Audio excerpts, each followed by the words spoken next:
Mateo, ang henyo. 211 hanggang 20. Ang mga pangalan po na nandito ay galing sa mga name generator.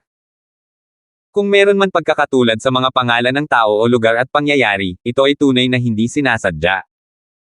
Humph! Kahit hindi ko pakialaman ang mga bagay-bagay tungkol sa pamilyang Sullivan, natural lang na may mga taong mag-aalala tungkol dito. Mabahong bata, hintayin mo na lang na matanggap ang apoy ng puot mula sa pamilyang Orleans. Nakahanap ng paraan si Gian Hayes para makababa siya sa entablado. Hindi na kailangang maabala ito ni Elder Hayes. Kahit gumuho ang langit, ako, si Mateo, ang sasalo nito. Kung bago pa man ngayon, tiyak na mapapaungol si Gian Hayes sa pangungutya sa mga salitang ito. Pero ngayon, walang humpay ang pagdating ng mga pamamaraan ni Mateo. Malinaw na ang lakas niya ay second-level spirit condensation realm lang, pero dahil doon, madarama ni Gian Hayes, isang powerhouse ng si transformation realm, na mahirap talagang talunin si Mateo. Kahit nalaganap ang kanyang mga salita, talagang may kapangyarihan si Mateo na maging malaya. Gayunpaman, hindi niya planong palayain si Mateo ng basta-basta. O kung hindi, saan niya ilalagay ang mukha ng matandang ito? Dahil tapos na ang usapin dito, asikasuhin na natin ang mga panloob na usapin ng sekta. Mateo, palihim mong ninakaw ang mga formula ng Pildores ng sekta at ipinakalat ang mga ito sa sekular na mundo. Hindi mapapatawad ang kasalanang ito. Noong una, pumunta ako rito para tanggapin ka sa sekta. Pero ngayon, bilang isang elder ng sekta, wala akong ibang magagawa kundi samahan ka papunta sa sekta para hintayin ang desisyon ng sekta. Susuko ka na ba o gusto mo akong kumilos? Muling nabawi ni Gian Hayes ang kanyang napakaarte na elder ng sekta sa sandaling iyon. Ang mga bagay-bagay sa pamilya Sullivan ay tiyak na mangyayari. Kahit siya ay walang magawa tungkol dito.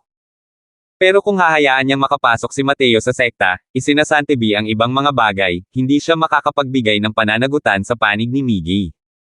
Sa pamamagitan lamang ng pagpapasok ni Mateo sa sekta siya mas gaganda sa panlabas na anyo.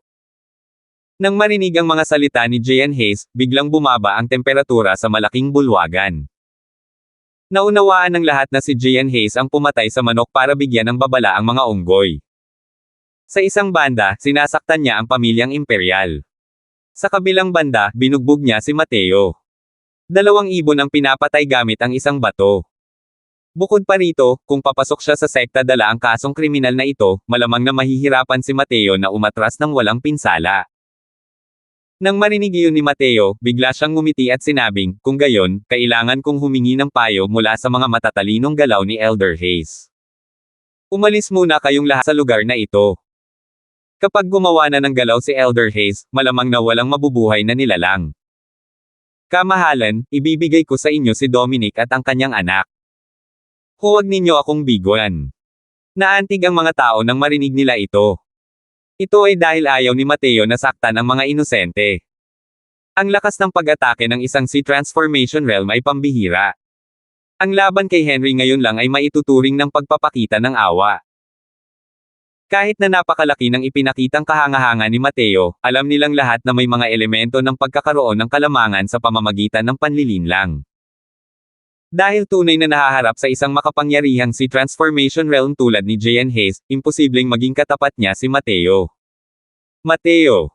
Pinahanga ni Henry si Mateo at natural lang na ayaw niyang umalis mag-isa. Ngumiti si Mateo kay ama at sinabing, huwag kang mag-alala, hindi niya ako pangahasang patayin. Kung hindi ko siya matatalo, kahit kaunti lang, kaunting paghihirap lang ang kailangan. Umalis ka muna rito, ama, alam ko ang ginagawa ko. Nang makita ang matatag na mga mata ni Mateo, tumango si Henry at sinabing, mag-ingat ka. Umalis ang mga tao sa Black Star Manor. Ang dating punong-punong bulwagan ay sina Mateo at Gian Hayes na lamang ang natira sa kasalukuyan. Hindi pinigilan ni Gian Hayes ang iba sa pag-alis at hindi rin niya inabala ang buhay o kamatayan ni Dominic. Gusto lang niyang gumapang palabas si Mateo mula rito. Gamitin mo rin ang cleansing sandal sacred flame. Kung tama ang hula ko, dapat ay naubos na lahat ang mga trump card mo, di ba? Anong paraan ang plano mong gamitin para harapin ako? Walang pakialam na sabi ni Gian Hayes. Sok! Hindi ba't pakiramdam mo ay napaka-immature mo pa para pilitin akong ganito? O natatakot ba si Elder Hayes? Sabi ni Mateo nang may malamig na ngiti. Nakakatuwa naman. Sa tingin mo ba matatakot sa iyo ang isang Sea Transformation Realm, isang martial artist ng Spirit Condensation Realm? Bagamat mariin niya itong itinanggi, hindi alam kung bakit, nakaramdam si Gian Hayes ng galit dahil nababasa ang kanyang mga iniisip. Walang katapusan ang mga pamamaraan ni Mateo. Kahit sabihin kasing tatag ni Gian Hayes ang bunduktay, hindi siya lubos na naniwala. Tutal, ang Tier 4 na Essence Fire ay isang eksistensya na sapat na para takutin siya. Haha, tama na ang kalokohan. Sige na nga. Pagkatapos, hindi na hinintay ni Mateo na umatake si Gian Hayes. Lumabas na siya mula sa sarili niyang katawan. Isang Mateo ang naging dalawang Mateo ng ganito lang. Hindi sinasadyang lumiit ang mga pupil ni Gian Hayes nang makita niya ito. Akala pa rin niya ay maglalaro si Mateo ng taguan kasama niya gamit ang avatar body. Sino ang mag-aakala na ipapakita talaga ni Mateo ang avatar body niya ng ganito kahayag? Ano kaya ang plano niyang gawin? Hindi nang ahas na mag-antala si Gian Hayes.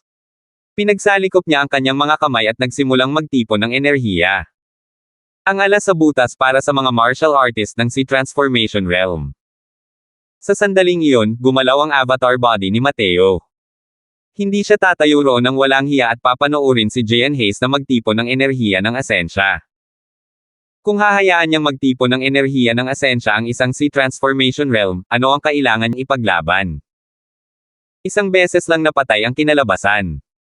Naunawaan ng husto ang tiyempo ng paggalaw ng katawan ng avatar. Nagkataon lang na nagambala nito ang ritmo ng pagtitipon ni Gian Hayes ng enerhiya ng asensya. Dumating si Mateo sa harap ni Gian Hayes. Hindi nang ahas na magpaliban si Gian Hayes. Isang Essence Energy Ball ang pinaputok. Boom! Sumabog sa ere ang Essence Energy Ball kasama si Mateo na nagdulot ng isang bungkos ng apoy.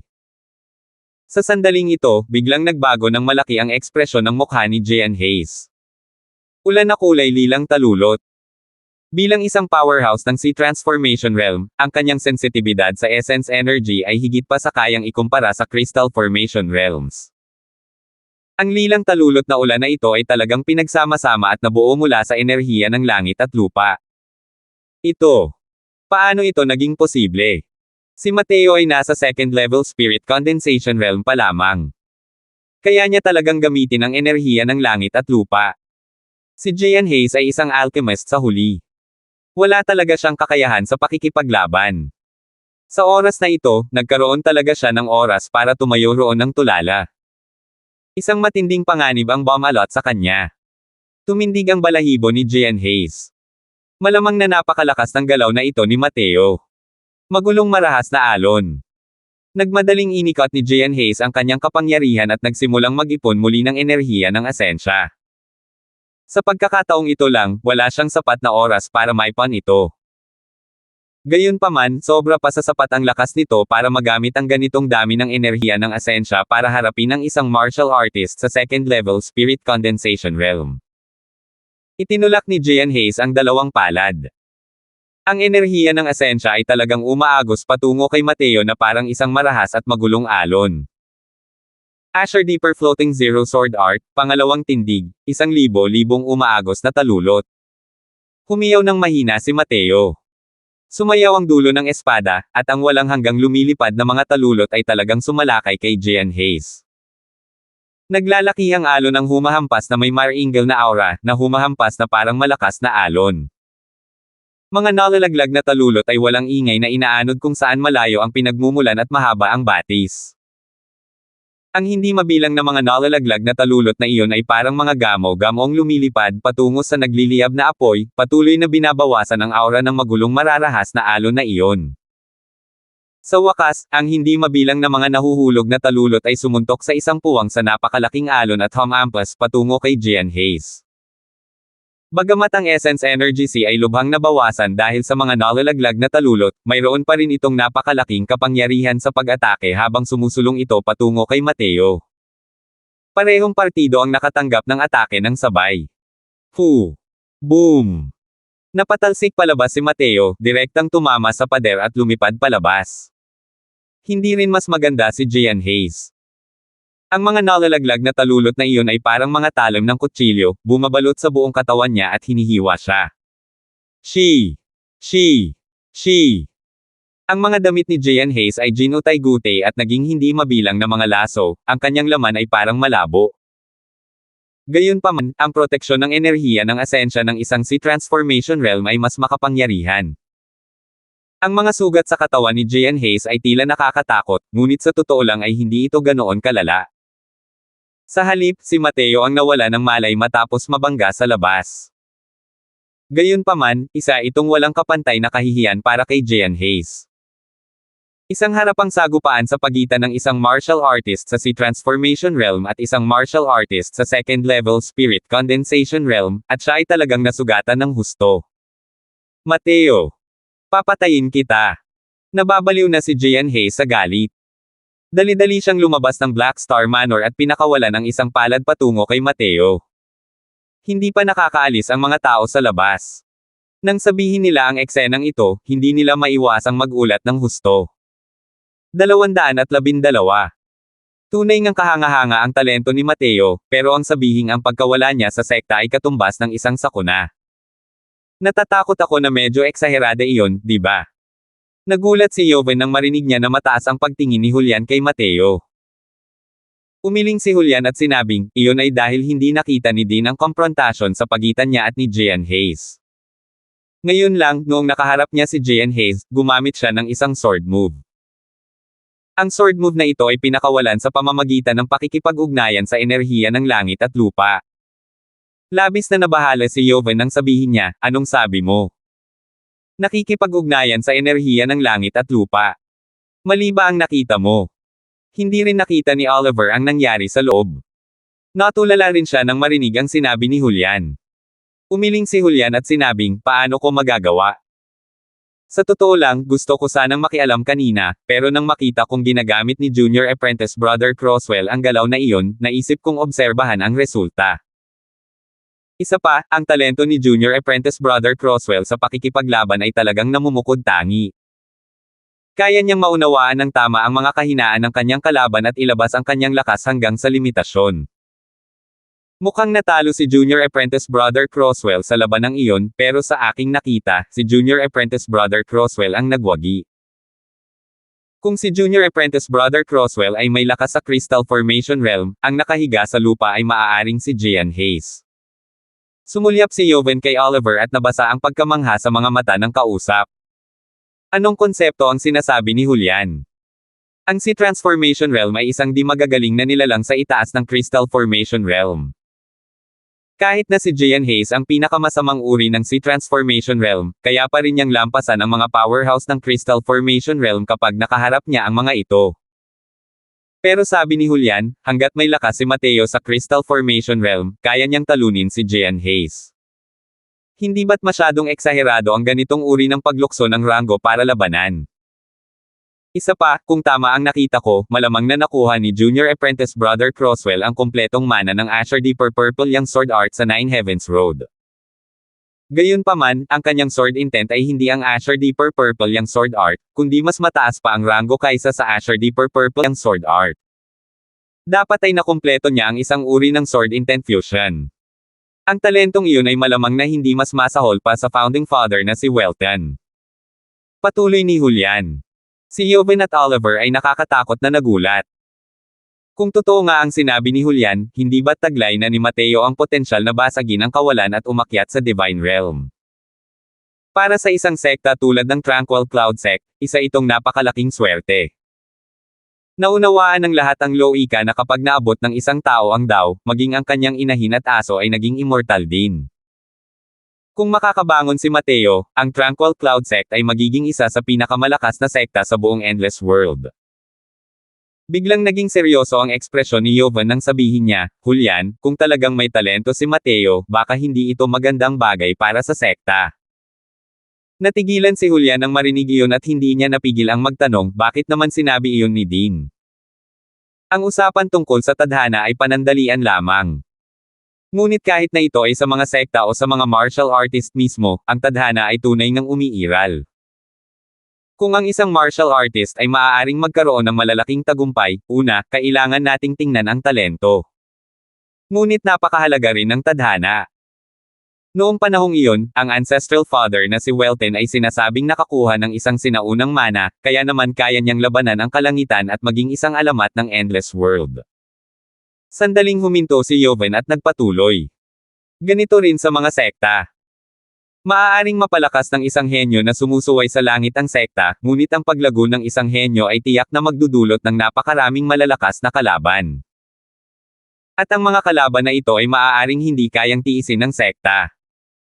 Isang pagkakamali lang, maaari itong maging isang malaking sakuna. Ito ang hindi sapat na kapalaran ng sekta para suportahan ang pag-usbong ng henyong ito. Nanatiling tahimik at hindi nagsalita si Julian nang marinig niya iyon. Tumanggaw siya pagkaraan ng ilang sandali at sinabing, sa pakikinig kay Dean na sinasabi ito, totoo. Simula nang bigla ang pag-angat ni Mateo, ang tanging pinukaw niya ay mga kaaway na mas makapangyarihan kaysa sa kanya. Sa kasalukuyan, kaka-rating lang niya sa Spirit Condensation Realm kamakailan lamang at talagang pinukaw ang isang makapangyarihang tao tulad ni Gian Hayes. Talagang hindi ko masabi kung anong uri ng nakakatakot na kalaban ang haharapin niya sa hinaharap. Gayunpaman, hindi maaaring palampasin ng sekta ang pagkakataong ito. Lahat ay itinalaga na ng langit. Naniniwala ako na noong ipinasa ng ninuno ang junior apprentice brother Crosswell na Kanghua Sword, hindi rin niya inakala na ang espadang ito ang magliligtas sa buhay niya, tama ba? O baka naman, ito ang kapalaran ni Mateo, at ito rin ang kapalaran ng Tranquil Cloud Sect. Matatag na sabi ni Julian. Paano? Nagtatakang tanong ni Yovan. Ngumiti si Julian at sinabing, alam mo ba kung bakit ako ipinadala ng Panginoon sa estado ng Novaria? Hindi ba't dahil narinig ni Hallhead Brown na may kahangahangang talento si Mateo, kaya kanya pinapunta rito? Naguguluhan na sabi ni Yovan. Haha, si Master ang marangal na pinuno ng Martial Hall. Maraming bagay na kailangan niyang asikasuhin araw-araw, at kailangan din niyang linangin. Paano siya magkakaroon ng lakas para abalahin ang mga gawain ng dalawang henyo mula sa secular na mundo? Si Junior Apprentice Brother Crosswell ay napakatalentado, kaya ipinadala ng sekta si Gian Hayes. Pero bakit siya gagawa ng hindi kinakailangang hakbang tulad ng pagpapadala kay Julian? Oo. Kung iisipin mo, medyo kakaiba talaga. Alam ba ninyong lahat ang kasaysayan ng spirit artifact na iyon sa mga kamay ni Mateo? Sabay na umiling sina Yovan at Oliver. Paano nila nalaman? Ang espadang iyan ay tinatawag na Kanghua Sword. Ito ang artifact ng dugong buhay ng nakaraang henerasyon ng Martial Hall head na si Yandel. At ang ninunong si Yandel ang Panginoon ng Guro. Sabihin mo sa akin, paano niya mapapanatili ang kanyang kahinahunan kapag narinig ang balita tungkol sa paglitaw ng Kanghua Sword? Paliwanag ni Julian. Napagtanto ng dalawa. Lumalabas na ganoon pala ang pinagmula ng espadang hawak ni Mateo. Kung gayon, paano nalaman ni Hallhead Brown na si Mateo ang may hawak ng Kanghua Sword? Naguguluhang tanong ni Yovan. Hindi man lang pinansin ni Jack Brown ang mga henyo sa mundo, kaya paano niya mapapansin kung anong uri ng sandata ang ginagamit ng henyo ng isang estado ng Novaria? Ngumiti si Julian nang may kahulugan at sinabing, kung tutuusin, lahat ng ito ay salamat sa pamilya Sullivan. Pamilya Sullivan. Anong kinalaman nila? Kung tama ang hula ko, malamang na hinanggad ng mga miyembro ng pamilya Sullivan ang spirit artifact na nasa kamay ni Mateo. Kaya naman nagtatanong sila kung saan nagmula ang espadang ito. At nagkataong nalaman ito ni Master at nagtanong ng detalyado, na nagpapatunay na ang spirit artifact na nasa kamay ni Mateo ay ang Kanghua Sword. Matapos malaman ni Master ang balitang ito, labis siyang nabalisa. Kaya naman, ipinadala niya ako rito sa estado ng Novaria. Bilang kahalili ni Ancestor Yandel, natural na hindi siya papasukin ni Master sa Peel Hall. Pero hindi rin niya inakala na napakaraming bagay ang mangyayari sa estado ng Novaria. Luban. Haha. Talagang nagbubuhat ng bato ang pamilya Sullivan para ibagsak sa sarili nilang mga paa. Malinaw na si Mateo ay isang taong may magandang kapalaran. Walang makakapidyo sa kanyang tumataas na momentum. Umiling si Yoven at natatawang sinabi. Hindi niya talaga akalain na may ganito pala kasalimuot na kwento sa pagitan. Ang kasakiman ni Luban ang nagligtas kay Mateo. Maliwanag na ang lahat ay itinakda na ng langit. Hindi naman talaga mamamatay si Mateo. Tumanggaw si Julian at sinabing, ano man ang tunay na kapalaran, walang dahilan ng sekta para tanggihan ang gayong henyo. Ang Martial Uncle Sect Master, pati na rin ang maraming matataas na opisyal ng sekta, ay hindi sumuko sa kanilang pagnanais na bumalik sa Northern Domain. Ngayong nakikita na natin ang pag-asa para sa sekta, natural na kailangan nating alagaan si Junior Apprentice Brother Crosswell gamit ang lahat ng ating kapangyarihan.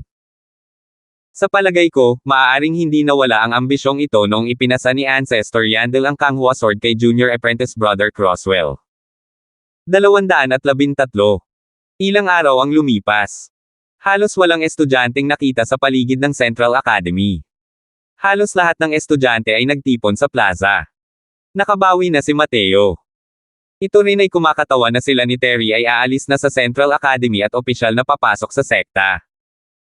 Noong una ay gusto sanang umalis ng mahinahon ni Mateo, ngunit iminungkahi ni Jovan na mag-organisa ng isang engranding pagtitipon para sa pagpapaalis. Kung tutuusin, ito ang pinakadakilang kaganapan sa Central Academy ng Estado ng Nova Ria sa nakalipas na 10 taon. Bilang dekano ng akademya, natural lamang na nakaramdam siya ng karangalan dahil dito. Ayaw ni Mateo na pahinay ng sigla ni Jovan, kaya pumayag siya. Matagal ko nang alam na aalis si Mateo, pero hindi ko inakalang darating ang araw na ito ng ganito kabilis. Oo, nakakatakot talaga ang lalaking ito. Iba talaga ang mundo niya kumpara sa atin. Mas malaking entablado lang ang mas makapagpapakita ng talento niya. Ang pagpasok ni Mateo sa sekta ay isang bagay na inaasahan. Pero may napansin ka bang kakaibang pangyayari? Halos lahat ng mga lumalapit kay Mateo ay ganap na nagbago ng kanilang mga sarili. Narinig ko ang sinabi mo, totoo talaga. Teacher Feng, naku, dapat pala ay nakarating na si Teacher Nolan sa Alchemy Grandmaster Realm. Si Senior Apprentice Sister Nolan ay nakarating na sa 5th level Spirit Condensation Realm at naging numero 1 sa Martial Role. Bagamat hindi gaanong kalapit si Senior Apprentice Brother Long kay Mateo, inamin din niya mismo na makakarating lang siya sa Nine Heavens Road dahil kay Mateo. Ang pinaka-nakakatakot pa rin ay si Elder Oliver. Nakarating na talaga siya ng direkta sa Crystal Formation Realm. Nakakamangha talaga. May dalawa ka pang hindi naabutan. Ang isa ay ang bagong henyong figure sa mga estudyanteng may ranggong Earth na tinatawag na Marsan. Nitong mga nakaraang buwan, ang Marsan na ito ay mabilis na sumulong mula sa 5th level Essence Tree Realm hanggang sa 9th level Essence Tree Realm. Nabalitaan kong sasali siya sa Earth Rank Advancement Test para maging isang estudyanteng may ranggong Heaven. At siya ang taong unang nakakilala kay Mateo. Ang isa pa ay ang ama ni Mateo, si Pavilion Lord Crosswell. Hindi lang nakarating si Pavilion Lord Crosswell sa 2nd level Crystal Formation Realm, nakarating pa siya sa Middle Rank Alchemy Grandmaster. Maaari kayang may mahika ang katawan ni Mateo. Nang marinig kitang sabihin ito, labis akong nagsisisi. Kung alam ko lang na ganito ang mangyayari, dapat ay niyakap ko ng mahigpit ang hita ni Mateo. Sa pagkakaalam natin, maaari rin akong maging isang estudyanteng nasa ranggo ng langit ngayon, o baka maging isang eksperto sa martial role. Patuloy kang mangarap. Ang pagsikat ni Mateo ay masasabing isang alamat na sa Central Academy. Lalo na para sa mga aristokratang estudyante. Marami sa kanila ang nakakaalam na si Mateo ay pumatay sa kabisera at nakaharap ng harapan ng isang makapangyarihang si Transformation Realm. Ang katapangan at siglang ito, ang lakas na ito, tanging sa kanilang buhay lamang nila ito matatamasa. Bukod pa rito, si Oliver ay pumalit na kay Luban sa panahong ito at naging unang elder ng Disciplinary Hall. Sa simula, dahil sa edad ni Oliver, nagkaroon siya ng pagkakataong pumasok sa sekta. Ngunit pinili pa rin niyang manatili sa akademya upang tulungan ang dekano hanggang sa bumalik ang dekano sa sekta. Alam ni Mateo na si Oliver ay pinalaki ni Jovan, kaya hindi siya nagsalita. Ngunit palihim siyang gumawa ng desisyon na tulungan si Jovan na makuha ang Purple Center Soul Incantation sa lalong madaling panahon. Masasabing si Jovan ay lubos na abala sa pagiging dekano. Sa buong proseso, bawat isa sa mga estudyante ay parang umiinom ng stimulants. Itinuring nila sina Terry at Mateo na parang mga idolo at determinado silang maging isang disipulo ng sekta. Walang hanggan ang kapangyarihan ng isang huwaran, lalo na ang mga huwaran na nasa tabi ng mga estudyante. Malapit nang matapos ang pagtitipon para sa pagpapaalis. Ipapahayag na sana ni Jovan ang conclusion ng si Terry, na nanatiling tahimik sa buong oras, ay nagbuka ng bibig para magsalita sa oras na ito. Pumunta siya sa harap ni Mateo at seryosong sinabi, "Mateo, alam kong malalampasan mo rin ako balang araw. Pero hindi ko inakalang darating ang araw na ito ng ganito kabilis.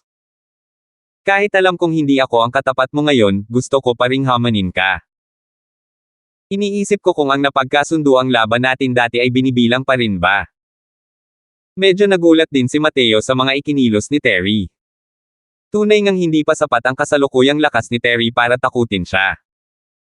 Gayunpaman, ang pakikipaglaban kay Terry ay pagpapalitan lamang ng mga puntos. Malinaw na hindi kayang ilabas ni Mateo ang lahat ng kanyang baraha tulad ng pakikitungo kina Luban at Joaquin. Gayunpaman, tungkol sa fixed match ni Terry, natural na walang dahilan si Mateo para tumanggi. Kaya naman, tumango siya at sinabing, natural na mahalaga yan. Matagal ko na ring inaabangan ang laban na ito kasama si Senior Apprentice Brother Long. Haha, dapat ako ang tatawag sa'yo na Senior Apprentice Brother. Sabi ni Terry sabay tawa ng malakas. Haha, napakabuti talaga ng Senior Apprentice Brother. Napakasaya mo talagang ibinigay ang numero 1 upuan na ito. Dahil sa prangka ni Terry, naapektuhan din si Mateo. Kinamayan ni Terry ang kanyang mga kamay at sinabing, bago ito, hindi ko maintindihan. Pero simula nang makita kitang matapos ang Nine Heavens Road, bigla kong naintindihan. Ang numero 1 ito sa martial role ang siyang pangunahing salarin na pumipigil sa akin. Ang numero 1 sa Central Academy. Hindi ito tungkol sa pakiramdam na nilalamig o nalulungkot dahil sa pag-abot sa isang napakataas na kaharian, kundi isang puloko lamang sa ilalim ng balon. Sa pamamagitan lamang ng patuloy na paglampas sa aking sarili, paghabol sa pinakamahalagang martial daw, iyon ang dapat gawin ng mga martial artist. Tumango si Mateo at sinabing, napakataas ng pag-unawa ni Senior Apprentice Brother Long. Base sa aspetong ito, nalampasan na nito ang karamihan. Sige, bago tayo tumungo sa sect, alamin muna natin kung sino ang numero 1 sa martial role na ito. Haha, Terra. Akmang kikilos na sana silang dalawa nang may biglang lumitaw na anino at tumayo sa gitna nila. Natigilan sina Mateo at Terry nang makita nila kung sino ito. Ang taong ito ay walang iba kundi si Lucian. Kasalukuyan ding nakarating si Lucian sa 3rd level Spirit Condensation Realm at opisyal na nasa top 5 nanograms martial role. Sa Central Academy, isa itong tunay na dominanteng pag-iral. Hindi ito tama, Senior Apprentice Brother Long. Nauna na ang nakaayos kong laban kay Mateo. Paano mo nagagawang pumutol sa pila? Sa laban na ito, hayaan mo muna akong umalis. Sabi ni Lucian nang may hindi pagkagusto sa mukha. Natigilan si Mateo nang marinig niya si Lucian. Sa sobrang tagal na hindi niya ito nakikilala, nakalimutan ni Mateo na mayroon pa pala siyang nakatakdang labanan kasama ito. Sa kasalukuyan niyang lakas, malamang ay hindi man lang makatanggap si Lucian ng kahit isang galaw. Wala ba talaga itong kahit kaunting kamalayan sa sarili? Mateo, huwag mo akong tingnan ng ganyan. Alam kong wala pa akong kwalipikasyon para maging kalaban mo. Kahit si Senior Apprentice Brother Long ay malamang wala rin nito. Gusto ko lang makita kung gaano kalaki ang agwat sa pagitan natin. Pagkatapos, tatango ako sa direksyong iyon at patuloy na lalampas sa mga kaharian. Sabi ni Lucian. Tungkol sa mga sinabi ni Lucian, walang pinabulaanan si Terry. Nabalitaan din niya ang tungkol sa malaking labanan sa kabisera. Ang kalaban ni Mateo ay isang powerhouse ng Sea Transformation Realm. Paano niya makakalaban ang isang Spirit Condensation Realm na kayang magdulot ng pinsala sa isang powerhouse ng Sea Transformation Realm? Nang marinig iyon ni Mateo, napatawa siya sa sarili. Talagang mahilig sa martial arts ang Lucian na ito. Pero ang taong ito ay nahuhumaling hanggang sa maging kaibig-ibig ito. Nako, noong mga panahong iyon, may utang na loob siya rito noong kausap niya si Yishan. Habang iniisip ang tungkol dito, mapayapang ngumiti si Mateo at sinabing, sige, sa ganitong sitwasyon, isang daliri lang ang ilalabas ko. Kung matatanggap mo ito, ituring mo na itong kawalan ko. Talaga? Hindi makapaniwalang tanong ni Lucian. Kahit alam niyang napakalakas na ni Mateo ngayon, pero ang paggamit lang ng isang daliri para talunin siya, hindi ba't medyo mayabang ito? Oo. Sige. Ipapakita ko sa iyo ang kapangyarihan ko, ni Lucian. Pagkatapos, biglang sumulpat ang figure ni Lucian, sumugod kay Mateo ng napakabilis. Kalmadong ngumiti si Mateo. Gamit ang kanyang daliri bilang espada, isang kakaibang nakakatakot na hangarin na mag-espada ang pinakawalan mula sa dulo ng kanyang daliri. 214. Nang maramdaman ang nakakatakot na hangarin na gumamit ng espada, biglang nagbago ang mukha ni Lucian. Sa tabi, nagbago rin ang ekspresyon ng mukha ni Terry. Likas na gustong iwasan ni Lucian ang ataking ito, ngunit wala itong saysay. Naramdaman na lang ni Lucian na nanlalabo ang kanyang mga mata at dumating na si Mateo sa harap niya nang hindi man lang siya gumanti. Nakita niya lang ang isang matalas na espada na patuloy na lumalaki ng lumalaki sa kanyang mga mata. Swoosh! Huminto ang daliri ni Mateo sa glabela ni Lucian. Ang dating hangarin sa paggamit ng espada na kanina'y umaalon hanggang sa nakakasakal ay biglang naglaho na parang hindi pa ito lumitaw noon. Tumulo. Isang patak ng pawis ang dumaloy sa noo ni Lucian at tumulo sa sahig. Natalo ako. Tuyot na sabi ni Lucian. Hindi kaya. Ang lakas na ni Mateo ay ganoon na kalakas. Nakita mo ba kung paano niya ginawa ang galaw niya ngayon lang? Hindi ko talaga nakita. Parang nag-teleport siya sa harap ni Lucian tapos inamin ni Lucian ang pagkatalo. Ganito ba talaga ang lakas ng isang martial artist sa spirit condensation realm? Magkaiba tayo ng antas kaysa sa kanya. Hindi ito maintindihan. Malinaw na si Mateo ay second level spirit condensation realm lamang, habang si Lucian ay third level spirit condensation realm. Kahit na hindi niya katapat si Lucian, ganito kalaki ang disparity, tama ba? Hindi talaga kayang lumaban ni Lucian. Kung buhay at kamatayan ang laban na iyon ngayon lang, agad na mapapatay si Lucian. Ang hindi taong ito ay hindi basta-basta masusukat gamit ang sentido komon. Hindi man lang nakita ng mga estudyante kung paano kumilos si Mateo ng ataking iyon kanina. Pareho sila ni Lucian. Malabo lang ang kanilang naramdaman sa harap ng kanilang mga mata, at natalo si Lucian. Pinanood ni Julian ang eksenang ito at tumanggaw sa sarili. Sinabi niya kay Joven, ang mga natamo ni Junior Apprentice Brother Croswell sa sword daw ay mas mataas kaysa sa akin.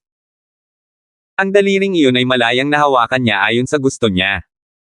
Nang ilabas niya ang kanyang daliri, ang sword chi ay pumailan lang sa kalangitan. Nang iwasan niya ang kanyang daliri, ang mga ulap ay manipis at ang simoy ng hangin ay banayad. Ang ganitong uri ng mabigat na paghawak na parang magaan ay hindi dapat taglayin ng isang binata. Kung hindi dahil sa edad ng buto ni Junior Apprentice Brother Croswell ay nasa mga 15 taong gulang pa lamang, maaari ko pang paghinalaan kung isa ba siyang matandang halimaw na nagpapaunlad ng sword daw sa loob ng daan-daang taon. Haha, oo. Para na ring crane si Mateo sa gitna ng mga manok sa akademya. Kahit ang numero 1 sa martial role, si Terry, ay hindi kayang tiisin ang kahit isang suntok sa harap niya.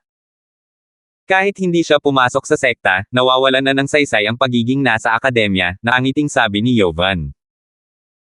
Tumingin si Mateo kay Lucian at sinabing may ngiti, matatag ang puso ni Senior Apprentice Brother Wu. Tunay na kapuri-puri. Ang daliring iyan ngayon, tanggapin mo na lang na regalo ko ito bilang pamamaalam na ibinibigay ko kay Senior Apprentice Brother Wu. Hindi ginamit ng daliri ni Mateo kanina ang buong lakas. Ipinakita lang niya kay Lucian ang tinatawag na konsepto. Ang kaharian ni Mateo ay lampas sa pinakamalawak na imahinasyon ni Lucian.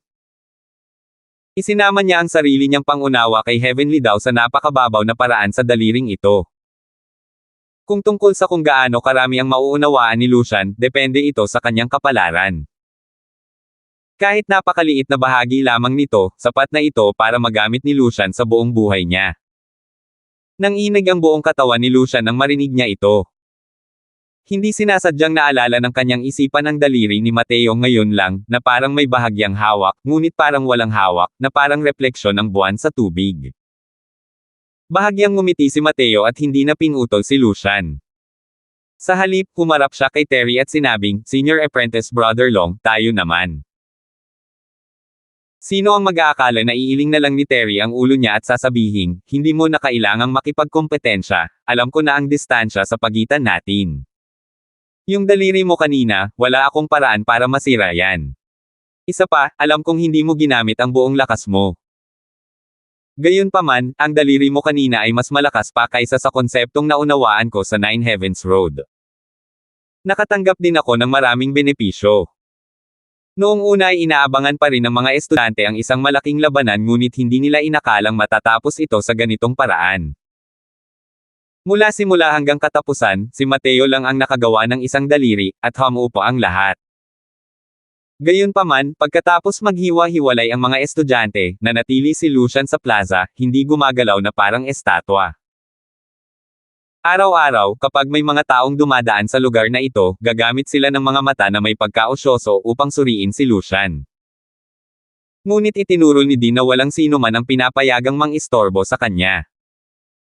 Natural lamang na walang sino man ang lalapit at makikipag-usap sa kanya. Ganun na lang, 7 araw na nakatayo si Lucian sa plaza. Pagkalipas ng 7 araw, biglang itinaas ni Lucian ang kanyang ulo sa langit at umungol ng matagal.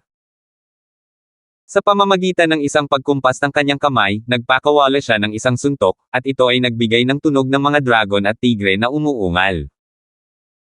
Para lamang makarinig ng isang kalabog, isang liyong bato sa plaza ang nadurog at naging alikabok dahil sa suntok niyang ito sa hangin. Biglang nakita ng mga estudyanteng dumaan ang eksenang ito at namangha sila. Simula sa araw na iyon, malalampasan na ni Lucian si Bogart nang walang kalaban-laban at magiging numero 1 sa martial roll. Siyempre, ito ang sumunod na nangyari. Pagkatapos ng pagtitipon ng pagpapaalis, bumalik si Mateo sa kabisera at naghanda para magpaalam sa kanyang mga magulang. Ngunit pagkatapos bumalik sa kabisera, hindi nakita ni Mateo ang asawa ni Henry. Sa halip, binigyan siya ni Manager Sanjo ng isang liham. Ang liham ay isinulat gamit ang sulat kamay ni Henry. Binuksan ni Mateo ang sulat ng may pag-aalinlangan at sinimulang basahin. Mateo, patawarin mo kami sa pag-alis ng walang paalam. Sa totoo lang, hindi sinabi sa iyo ni tatay ang lahat ng ito, pero hindi kami ng nanay mo ay mga tao ng Southern Domain, kundi mula sa Northern Domain. Sa mga nakalipas na taon, palaging nag-aalala si tatay sa iyong paglaki, kaya pinigilan ko ang pagbabalik sa Northern Domain. Isipin mo na makikinabang ka sa kasawiang dulot ng pagkalason noong nakaraan at maaari ka nang lumaki bilang isang lalaking kayang pamunuan ang isang larangan sa loob lamang ng ilang buwan, tuwang-tuwa si tatay. Ngayong nakapasok ka na sa sekta at natapos na ang mga gawain sa estado ng Novaria, lubos ng panatag ang loob ni ama na makabalik sa Northern Domain. Kailangan naming bumalik ng iyong ina sa Northern Domain dahil sa ilang bagay. Ipinagkatiwala ko na ang Fragrant Medicine Pavilion sa Imperial Family para pangasiwaan. 60% ng lahat ng kita ay nasa ilalim ng iyong pangalan. Bukod pa rito, kung mayroon kang anumang pangangailangan, maaari mo itong yate sa kanyang kamahalan. Siya ang bahala dito. Mag-cultivate ka lang ng mapayapa sa Tranquil Cloud Sect. Sa hinaharap, pagkatapos naming matapos ng iyong ina ang aming mga gawain, natural lang na pupunta kami at hahanapin ka namin. Matapos basahin ang liham ni Henry, nagkunot ang noo ni Mateo. Bagamat hindi binanggit ni Henry sa liham kung ano ang pupuntahan niya sa Northern Domain, naramdaman ni Mateo na ang bagay na gagawin niya ay malamang na hindi ganoon ka-simple. Kung hindi, hindi gagamit sina tatay at nanay ng ganitong paraan para magpaalam sa kanya. Kung iuugnay ito sa ilang balitang narinig niya mula kay Gavin, sina Henry at Helena ay tinutugis noon sa estado ng yan. Mula rito, makikita na maaari silang magkaroon ng isang makapangyarihang kaaway. Kung hindi, hindi sana sila nakarating sa Southern Domain mula sa malayong Northern Domain. Young Master, may nangyari ba sa may-ari? Kailan siya makakabalik? Nang makitang tahimik si Mateo, hindi napigilan ni Sanjo na magtanong. Ayos lang. May dala sila at kailangan nilang maglakbay ng malayo. Malamang hindi sila makakabalik sa loob ng maikling panahon. Sa hinaharap, wala ng tao mula sa ating Crosswell family sa Fragrant Medicine Pavilion. Kailangan nating abalahin si Manager Fang para asikasuhin ito, nakangiting sabi ni Mateo. Anong pinagsasabi mo, young master? Parang tahanan ko na ang Fragrant Medicine Pavilion para sa akin, Old Feng. Kapag bumalik na ang may-ari, tiyak na ibabalik ko sa kanya ang isang maayos at buo na Fragrant Medicine Pavilion. Sabi ni Sanjo. Haha, maraming salamat po, Manager Feng. Dahil nakaalis na sina tatay at nanay, hindi na rin ako magtatagal. Aalis na ako agad papunta sa Tranquil Cloud Sect. Hanggang sa muli nating pagkikita, Manager Feng. Kumaway si Mateo at nagpaalam kay Sanjo. Pinagmasdan ni Sanjo ang malayong likuran ni Mateo, habang umaagos ang mga luha mula sa kanyang tumatanda ng mga mata. Sa isang kisap mata, nawala ng laman ang sambahayan ng pamilya Crosswell. 215. Sa labas ng kabisera, nang makita ni Mateo sina Rosie at Sandra, hindi niya maiwasang mamangha. Mateo, napakawalang puso at walang bait mo talaga. Hindi ka man lang pumunta at nagpaalam sa amin bago umalis. Naiinis na sabi ni Sandra.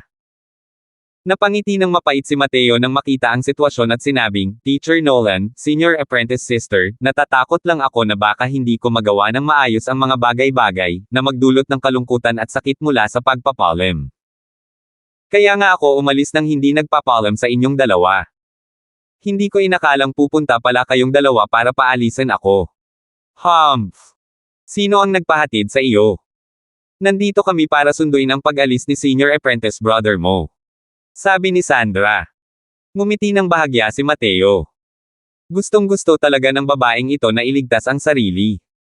Para talagang gamitin ang ganitong paraan para harapin ito. Hindi ba't parang napakabata naman? Ganoon ba, ha? Ano kaya ang hinahanap ni Senior Apprentice Sister kay Senior Apprentice brother mo? Tanong ni Mateo. Sok, dahil nakikita mo ang itsura mo na parang hindi makapaniwala, tanungin mo si Senior Apprentice brother mo. Natigilan si Mateo. Sa nakikitang tiwala ng babaeng ito, kayang hinahanap talaga nila si Julian. Ngumiti si Rosie at sinabing, ikaw na batang babae, mahilig ka talagang manghula ng mga tao. Mateo, naghahanda na talaga kaming sumama sa iyo papunta sa Tranquil Cloud Sect. Dahil sa pamantayan ng alchemy daw ni Junior Apprentice Sister Nolan, matagal na sana siyang maaaring pumasok sa sekta. Pero pinili niyang manatili sa akademya para sa Imperial Family ng Estado ng Novaria. Ngayong tapos na ang mga usapin ng Estado ng Novaria, maaari na rin siyang umalis ng mapayapa. Para naman kay Sandra, papasok siya sa sekta sa ilalim ng isang retainer identity, paliwanag ni Julian. Napagtanto ni Mateo pagkatapos marinig ito. Kung iisipin, ang pamantayan ng alchemy daw ni Rosie ay hindi mas mababa kaysa kay Henry. Dahil maaaring maging isang pangunahing disipulo si Henry, natural lamang na mayroon din siyang ganitong kwalifikasyon. Bukod pa rito, sa ilalim ng gabay ni Mateo, ang yin-yang separation flow technique ni Rosie ay nasa antas na ng pagsisimula. Sa usapin ng alchemy, malamang ay naligaw na niya ng husto si Henry. Alam ni Mateo na ang bawat pangunahing disipulo ay maaaring magdala ng 5 retainer sa sekta. Si Laika ay isinama rin sa ilalim ng katayuan bilang retainer. Tungkol kay Laika, ang lason sa hamog na nagyelo sa kanyang katawan ay pansamantalang napigilan na ng esensyang pil. Ngunit sa kasalukuyang lakas ni Mateo, hindi pa rin niya lubos na maalis ang ugat ng lason sa hamog na nagyelo. Kaya naman, hindi pa rin makapagsaka si Laika sa ngayon. Kaya pala ganoon. Kung gayon, hindi ba't si Teacher Nolan ay naging Senior Apprentice Sister Nolan? Kung gayon, mayroon akong karagdagang pamangkin sa larangan ng martial arts.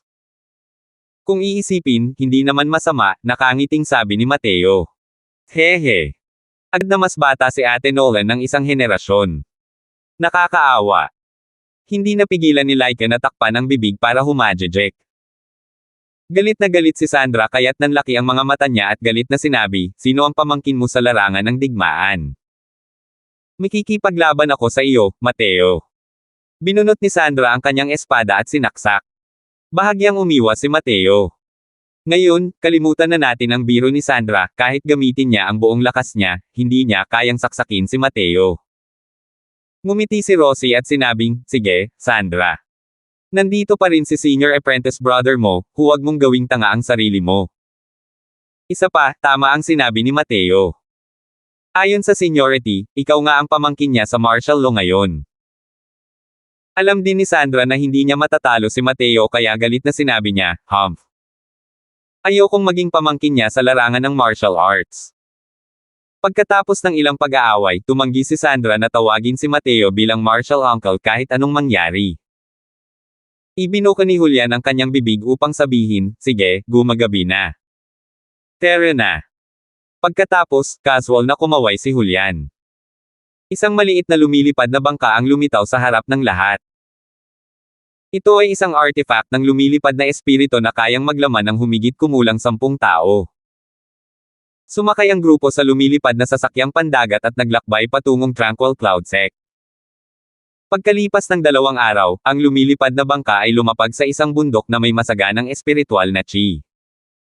Ang lugar na ito ay pinagkalooban ng mga likas na espiritu at may iba't ibang hanay ng mga bundok. Parang isang paraiso sa mundo ng mga mortal. Lumapag ang lumilipad na bangka sa paanan ng bundok. Itinabi ni Julian ang lumilipad na bangka at sinabi sa lahat, ang lugar na ito ay ang Spirit Blessing Mountain, at ito rin ang lokasyon ng sekta. Ang mga disipulo ng sekta ay hindi maaaring lumipad sa himpapawid sa loob ng sekta nang walang pahintulot. Kaya naman, maaari lamang tayong lumapag dito at maglakad paakyat ng bundok. Kaya pala ito ang Spirit Blessing Mountain.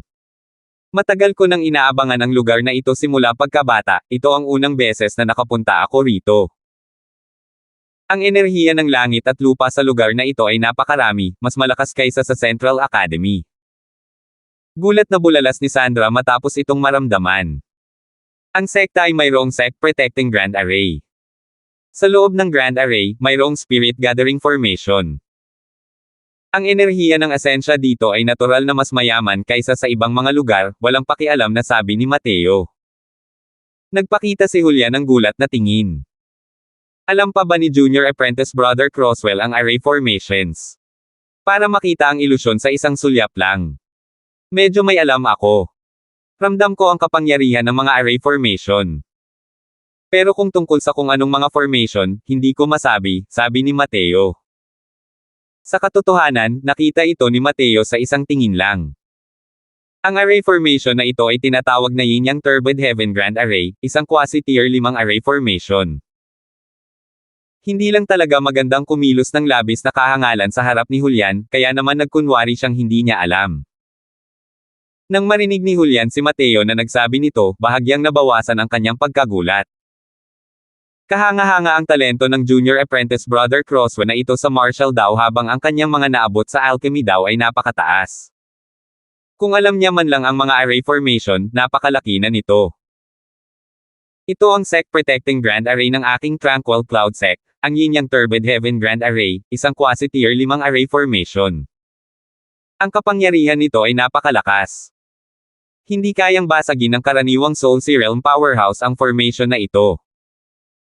Tungkol sa Yin Yang Turbid Heaven Grand Array, medyo ipinagmamalaki rin ni Julian.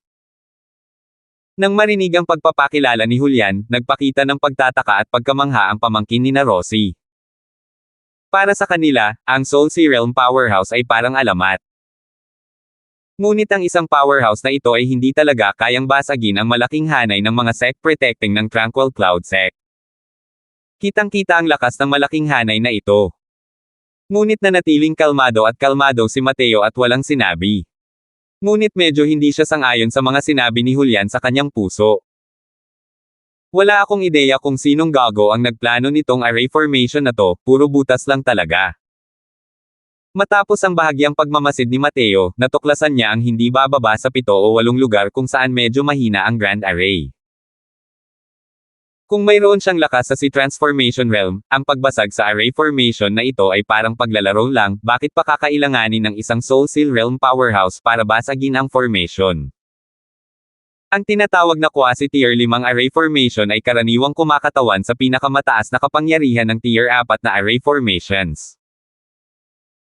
Ibig sabihin din yan, kahit na ang taong sumire sa array ay may pinakamataas na lakas ng Soul Sea Realm, maaari nilang kalimutan ang puwersahang pagsira sa array formation na ito. Pero naisip ni Mateo na para sa kasalukuyang hanay ng mga nagpoprotekta sa sekta, hanggat ang taong sumisira sa hanay ay may lakas na nasa gitnang yugto ng Soul Seal Realm, kaya nila itong tuluyang basagin ng malakas. Ang Yin Yang Turbid Heaven Grand Array ay kabilang sa mga pinakamataas na eksistensya sa mga quasi-tier 5 array formations. Isang maayos na sect-protecting array ang inilatag sa ganitong paraan, masasabi lamang na masyadong mababa ang antas ng taong nagtayo ng formation. Sa kasalukuyan, basta't may dala ang kalabang partido na tier 4 na array formation master, madali itong masisira. Kung naihanda ni Mateo ang engranding hanay na ito, kalimutan na ang mga peak Soul Seal Realm powerhouses, kahit ang mga half-step Divine Traversing Realm powerhouses ay makakabalik lamang ng talunan. Gayunpaman, natural lamang na hindi sasabihin ni Mateo ang mga bagay na ito kay Julian para maiwasan ang labis na pagkagulat. Ang Tranquil Cloud Sect ay itinatag na ang kanilang sekta dito sa loob ng 1,000 taon, at ito ay ligtas at maayos sa buong panahon. Bagamat medyo mahina ang hanay na ito, tila hindi ito naging malaking issue. Bukod pa rito, makikita mula sa Yin Yang Turbid Heaven Grand Array na ito na ang pundasyon ng Tranquil Cloud Sect ay malalim. Sige, sumunod kayo sa akin paakyat ng bundok. Isinama ni Julian ang ilang tao at nagtungo sa bundok. Magandang araw, Senior Apprentice Brother Mo. Ang disipulong naka-duty na nagbabantay sa gate ay nagkusa na umakyat at bumati nang makita niya si Julian. Tumagaw si Julian at sinabing, nasa ilalim ako ng utos ng guro na sunduin ang mga junior apprentice brother at sisters mula sa sekular na mundo paakyat sa bundok. Ito ang permit. Kinuha ng disipulong bantay pinto ang permit, ginamit ang banal na sentido upang walisin ito bago bumalik kay Julian at binuksan ang daan, na nagsasabing, kung maaari po, Senior Apprentice Brother Mo. 216. Sino ang binata na iyon? Kailangan talagang abalahin ng isang second-level spirit condensation realm si Senior Apprentice Brother Mo para personal siyang sunduin mula sa secular na mundo. Oo. Isang second-level spirit condensation realm, kahit ang pagiging isang outer sect disciple ay sapat na para mabulunan siya. Personal siyang tinanggap ni Senior Apprentice Brother Mo. Malamang dahil ito sa koneksyon ng mga nakatataas, hindi ba? Hey, sigurado. Pero kung papasok siya sa sekta ng may ganitong lakas, malamang malapit na siyang matanggal, di ba? Malamang hindi alam ng mga batang maharlikang ito mula sa sekular na mundo ang kalupitan ng mga sekta at naniniwala pa nga sila na ang lugar na ito ay parang mga katamtamang talento sa sekular na mundo. Gayunpaman, ang dalawang babaeng iyon ay talagang parang mga diwata sa langit. Kung makakalapit ako sa kanila, hilingin mo sa akin na mamatay at papayag din ako. Ang iniisip ko lang, kung papasok ba sila sa Peel Hall o Marshall Hall. Oo, napakaganda talaga. Ngayon lang, nakatitig ako hanggang sa hindi ko na maialis ang tingin ko. Pero sa mga kaakit-akit na kagandahan, hindi na tayo ang makakakita kahit anong mangyari. Huwag ka nang masyadong mag-isip. Nang makita ng dalawang disipulong naka-duty ang kaharian ni Mateo, natural na lumitaw ang mapanghamak na kaisipan. Sa Central Academy, ang second-level spirit condensation realm ay isa ng napakalakas na nilalang. Ngunit sa sekta, hindi ito angkop na magdala ng sapatos para sa iba. Natural lamang sa kanila na madama na nakapasok lamang si Mateo sa pamamagitan ng ilang matataas na antas ng relasyon sa sekta. Naglakad sina Mateo at ang kanyang mga kasama ng halos 2 oras sa daanan ng bundok bago tuluyang natano ang siksik na mga arkitektural na gusali. Bukod kay Mateo, ang iba ay puno ng kuryosidad sa buhay sekta at hindi mapigil ang tumingin sa paligid. Sa sandaling ito, isang binata na mukhang disipulo ang lumapit at nagbigay ng pagbati kay Julian, na nagsasabing, Senior Apprentice Brother Mo. Jimmy Zhang, perpekto. Ang ilang taong ito ay mga junior apprentice brothers at sister mula sa Central Academy ng Estado ng Nova Ria. Halika at kilalanin ang isa't isa, sabi ni Julian. Ipinakilala ni Julian ang magkabilang panig sa isa't isa. Binati rin ni Mateo at ng iba pa si Jimmy. Ang Jimmy na ito ay mayroong lakas ng 9th level spirit condensation realm. Ang kanyang ranggo sa mga core disciples ay halos nasa unahan pa nga. Nang marinig ni Jimmy ang pagpapakilala ni Julian, nagulat siyang nagsalita, si Junior Apprentice Sister Nolan ay isa ng mataas na ranggong alchemy master sa murang edad. Kahit sa mga pangunahing disipulo ng PhilHall, ang lakas mo ay medyo kakaiba. Bakit ngayon ka lang pumasok sa sect? Direktang pinabayaan sina Terry at Mateo. Hindi naman sa nabibighani siya sa kagandahan ni Rosie, kundi dahil masyadong mababa ang kaharian ni Terry at Mateo. Sa sobrang katiting ng kanilang lakas, para silang mga nilalang na nasa pinakamababang antas ng sekta. At ang lakas ni Mateo ay malamang na ang pagsira sa ilalim ng bar aisle sa gitna ng mga disipulo ng outer sect. Kaya naman, sa nakita niya, natural lamang na personal na sunduin ni Julian ang magandang junior apprentice sister na ito.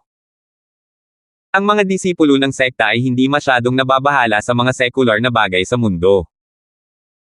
Tungkol naman sa paglilinis ni Mateo at Terry sa Nine Heavens Road, halos walang nakakakilala sa sekta. Malinaw na hindi rin alam ni Jimmy. Alam lang ni Henry dahil si Gian Hayes ang gumanap bilang sugo sa pagkakataong ito. Nabangga niya ang isang pader na bato sa secular na mundo. Pagkabalik niya, natural lang na hindi niya ito ipagkakalat. Ngumiti si Rosie at sinabing, dahil may mga bagay pa ring dapat asikasuhin sa secular na mundo, kaya ako nagpaliban ng ilang sandali. Ganoon nga. Pero mga junior apprentice sister, huwag kayong mag-alala, gamit ang lakas ninyo, makakatayo kayo ng matatag sa PhilHall sa lalong madaling panahon. Sa panahong iyon, malamang na lahat kaming mga senior apprentice brother ay aasa na sa inyo, junior apprentice sister, nakangiting sabi ni Zhang Jiang. Sa katunayan, sa loob ng Tranquil Cloud Sect, ang bilang ng mga tao sa PhilHall ay mas kaunti kumpara sa Marshall Hall, ngunit ang kanilang posisyon ay nakahigit sa Marshall Hall. Lahat ay maaaring maging isang martial artist, ngunit hindi lahat ay maaaring maging isang alchemist. Lalo na sa Tranquil Cloud Sect na itinatag gamit ang mga medicinal pills, mas mataas pa ang posisyon ng mga alchemist. Ang dahilan ay walang iba kundi ang mga martial artist ay hindi kayang umiwas sa mga medicinal pills. Natural din na hindi kayang humiwalay ng Marshall Hall sa PhilHall. Kahit ang Marshall Hall head ngayon, si Jack, ay hindi rin nangangahas na sabihing hindi siya umaasa sa PhilHall. Kaya naman, ang pakikipagkaibigan ni Jimmy kay Rosie dito ay hindi lamang dahil sa maganda siya, kundi dahil isa siyang mataas na ranggong alchemy master na may malaking potensyal. Dahil sa edad ni Rosie, para makapag-cultivate sa ganitong larangan sa secular na mundo, tiyak na magiging pambihira ang kanyang mga magiging tagumpay sa hinaharap. Ang pagbuo ng mabuting relasyon sa kanya ngayon ay malinaw na hindi naman masamang bagay. Gayunpaman, habang banibighani ni Jimmy si Rosie, ang tingin ni Rosie ay lumilipat kay Mateo, sinasadya man o hindi. Kung hindi lang dahil kay Gian Hayes na nasaktan si Mateo, malamang ay natalo niya ang mga tinatawag na henyo kung pupunta siya sa PhilHall, di ba? Masyadong mabait si senior apprentice brother, hindi iyon nararapat kay Rosie. Bahagyang ngumiti si Rosie at nagpakita ng kapakumbabaan sa isang walang kapintasang paraan. Nakita ni Julian na nagkamali si Jimmy sa paghatol ngunit hindi niya ito ibinunyag. Ang lakas ay kailangang patunayan ng sarili. Ang paalitang salaysay ng ibang tao ay maaaring hindi ka panipaniwala. Dahil sa lakas ng talento ni Mateo, natural na hindi siya babagsak at mamamatay sa gitna ng masa. Sa hinaharap, makikita ito mismo ni Jimmy. Jimmy, kailangan ko pa ring mag-ulat pabalik kay Master.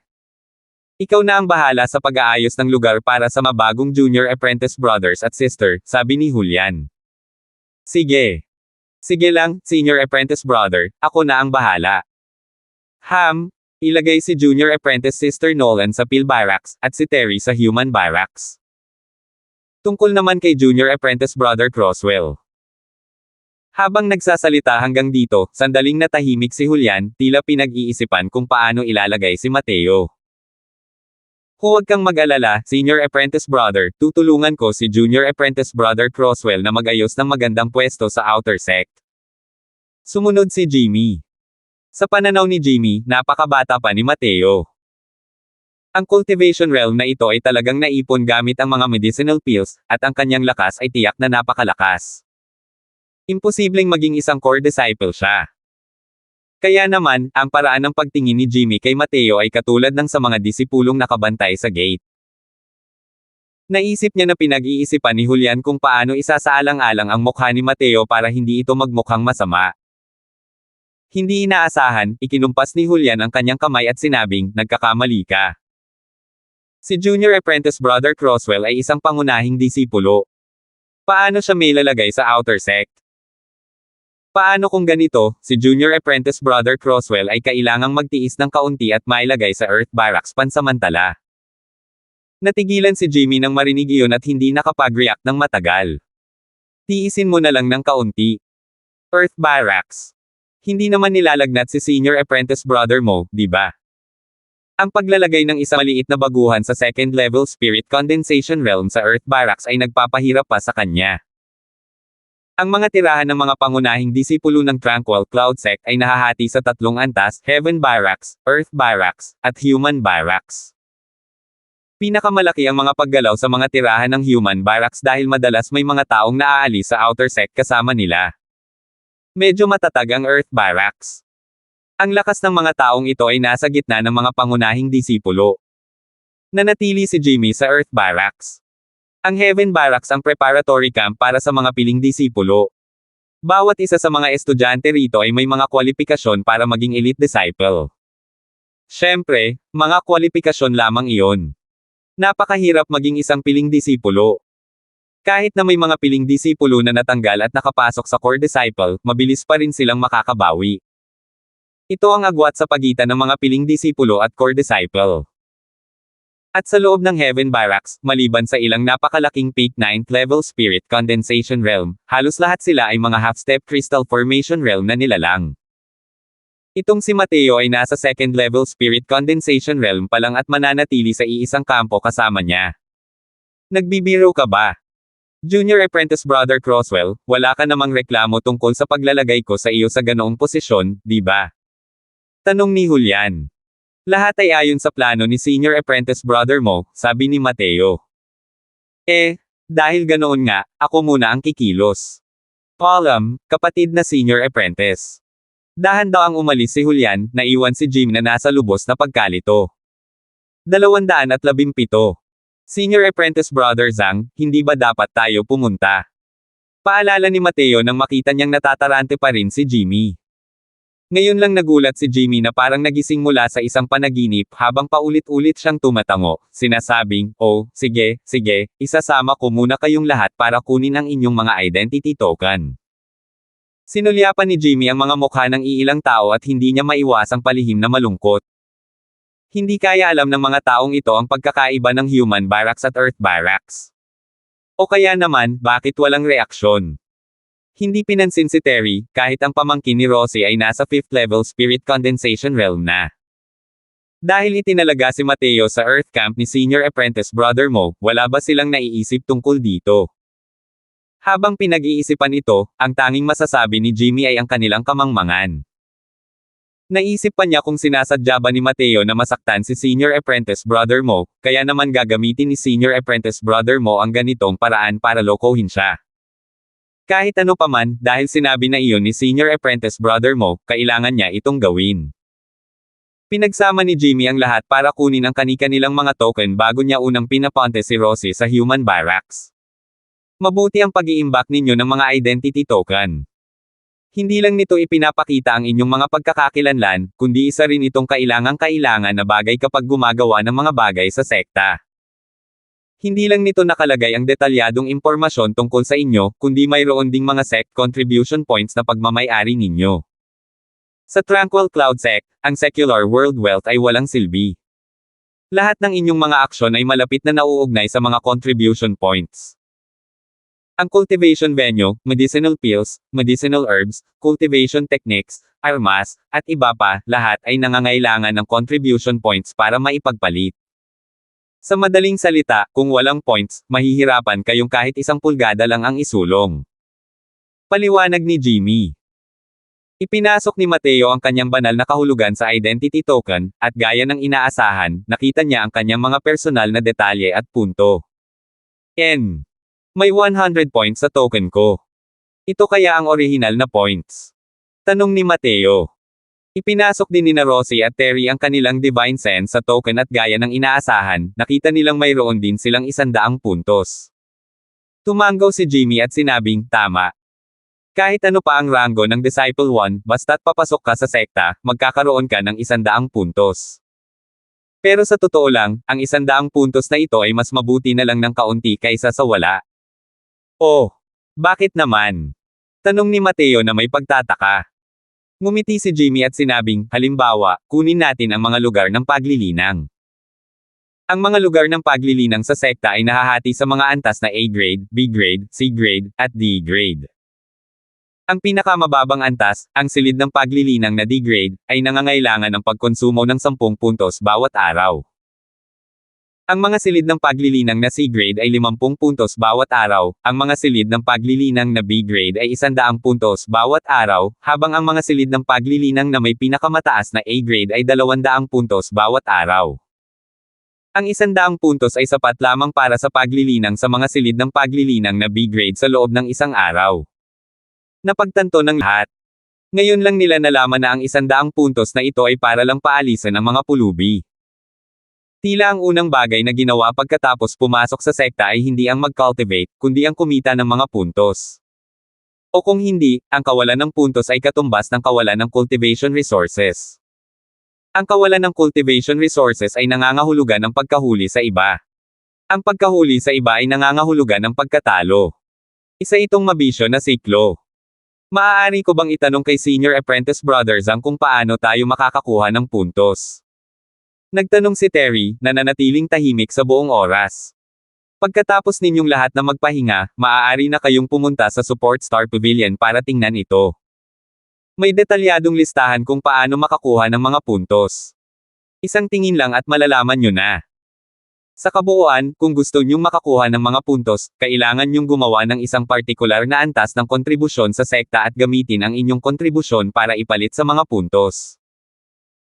Para sa amin, mga disipulo ng Marshall Hall, ang paraan ng karamihan sa mga tao na makakuha ng mga puntos ay sa pamamagitan ng pagtanggap ng mga misyon sa sekta. Pagkatapos makumplito ang misyon, magkakaroon ng tiyak na gantimpalang puntos. Hindi na si Jimmy ngunit matyagang nagpaliwanag. Nakangiting tanong ni Rosie, ilang puntos na ang mayroon si Senior Apprentice Brother Zhang? Bahagyang ngumiti si Jimmy habang sinasabi, hindi gaanong maituturing ang mga puntos ko sa mga core disciples, mga 10,000 puntos lang. Kahit na sinabi ito ni Jimmy nang may kebab ang loob, ramdam na ramdam ng kahit sino ang pagmamalaking iyon. Kahit hindi alam ni Mateo kung malaki ba ang 10,000 puntos o hindi, alam niya sa tono ni Jimmy na malaki na ang bilang na ito. Ang mga puntos ay isang consumable, na dapat gastusin. Para kay Jimmy na makapag-save ng napakaraming puntos, halata na ang kanyang kahanga-hanga. Biglang may naisip si Mateo at tinanong si Jimmy. Senior Apprentice Brother Zhang, ilang puntos ang kailangan para maipalit sa Purple Center Soul Incantation? Natigilan si Jimmy, ngunit sumagot pa rin siya. Ang Purple Center Soul Incantation at ang Asher Deeper Purple Yang Sword Art, ang dalawang set ng cultivation skills na ito ang sukdulang kayamanan ng sekta. Ang mga puntos na kinakailangan ay lubhang nakakatakot. Ang Purple Center Soul Incantation ay nahahati sa upper at lower volumes. Sa kabuuan, nangangailangan ito ng 2,000,000 puntos. Huminga ng malalim ang lahat. Kahit na wala silang masyadong ideya tungkol sa mga puntos ngayon, alam din nila na ang 2,000,000 puntos na ito ay isang nakakatakot na bilang.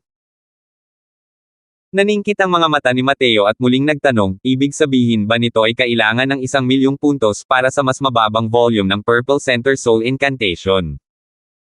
Umiling si Jimmy at sinabing, hindi 1,000,000, kundi 1.4 milyon.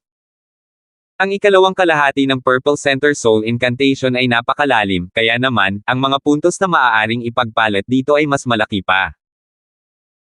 Sa wakas ay naunawaan na ni Mateo kung bakit nanatili si Jovan sa ganoong uri ng lugar tulad ng estado ng Nova Ria ng mahigit isang dekada. Maraming salamat kay Senior Apprentice Brother Zhang sa paglutas ng aking mga pagdududa. Hindi mo kailangang maging magalang. Kahit wala siyang ipinakitang kahit ano sa panlabas na anyo, medyo mapamintes pa rin si Jimmy sa mga tanong ni Mateo. Malayo na ang naaabot ng binata na ito. Sa second level spirit condensation realm pa lamang niya naiisip na ang pagpapalit ng ibabang bahagi ng Purple Center Soul Incantation. Dapat malaman ng isa na dahil maraming alchemy grandmaster sa sekta ang hindi nakaisip ng mga punto, kaya naman nanatili silang natigil sa realm na iyon. Bukod pa rito, bilang isang disipulo ng Martial Hall, hindi ba dapat niyang ipagpalit ang Asher Deeper Purple yang sword art? Maaari kayang iniisip ni Mateo na ito na maging isang alchemist. Tipikal na kaso ng pagbaliwala sa tamang hanap buhay. Malinaw na hindi niya alam na matagal nang isinama ni Mateo ang Asher Deeper Purple yang sword art sa sarili niyang layunin sa pag-espada. Sa isang iglap, nakarating sila sa Pil Barracks. Isinama ni Jimmy sina Rosie at Sandra upang ayusin ang mga mahahalagang bagay, at ang grupo ay tumayo at umalis. Pagkatapos, ipinadala nila si Terry sa Human Barracks. Sa wakas, nakarating din sa Earth Barracks sina Jimmy, Mateo, at Laika, ang tatlo. Pero nang makapasok sila sa Earth Barracks, maraming mausisang mata ang nagsimulang sumukat kay Mateo. Junior Apprentice Brother Crosswell, ang silid na iyon sa Timog Silangang ang magiging tirahan mo sa hinaharap. Ang Earth Barracks ay palaging mas tensyonado. Hindi maganda ang lokasyon ng bahay na iyon, pero hayaan mo na lang muna, itinuro ni Jimmy ang isang patio sa Timog Silangang direksyon at sinabing, huwag kang mag-alala. Naging mahirap ang lahat para sa iyo, Senior Apprentice Brother Zhang. Maraming salamat, sabi ni Mateo. Kahit alam ni Mateo na minamaliit siya ni Jimmy, hindi niya alintana ang tingin ng ibang tao. Tutal, nagsikap naman siya ng husto, kaya kailangan pa rin ang magpasalamat. Bilang paalam kay Jimmy, isinama ni Mateo si Laika at papasok na sana sa bahay ng may ilang taong hamarang sa daan. Nabalitaan kong may bagong dating ang Earth Barracks natin. Mukhang ikaw yan. Ang nagsalita ay isang 18 o 19 na taong gulang na binata, nasa peak 6th level Spirit Condensation Realm. Isa na itong napakalaking nilalang sa estado ng Novaria.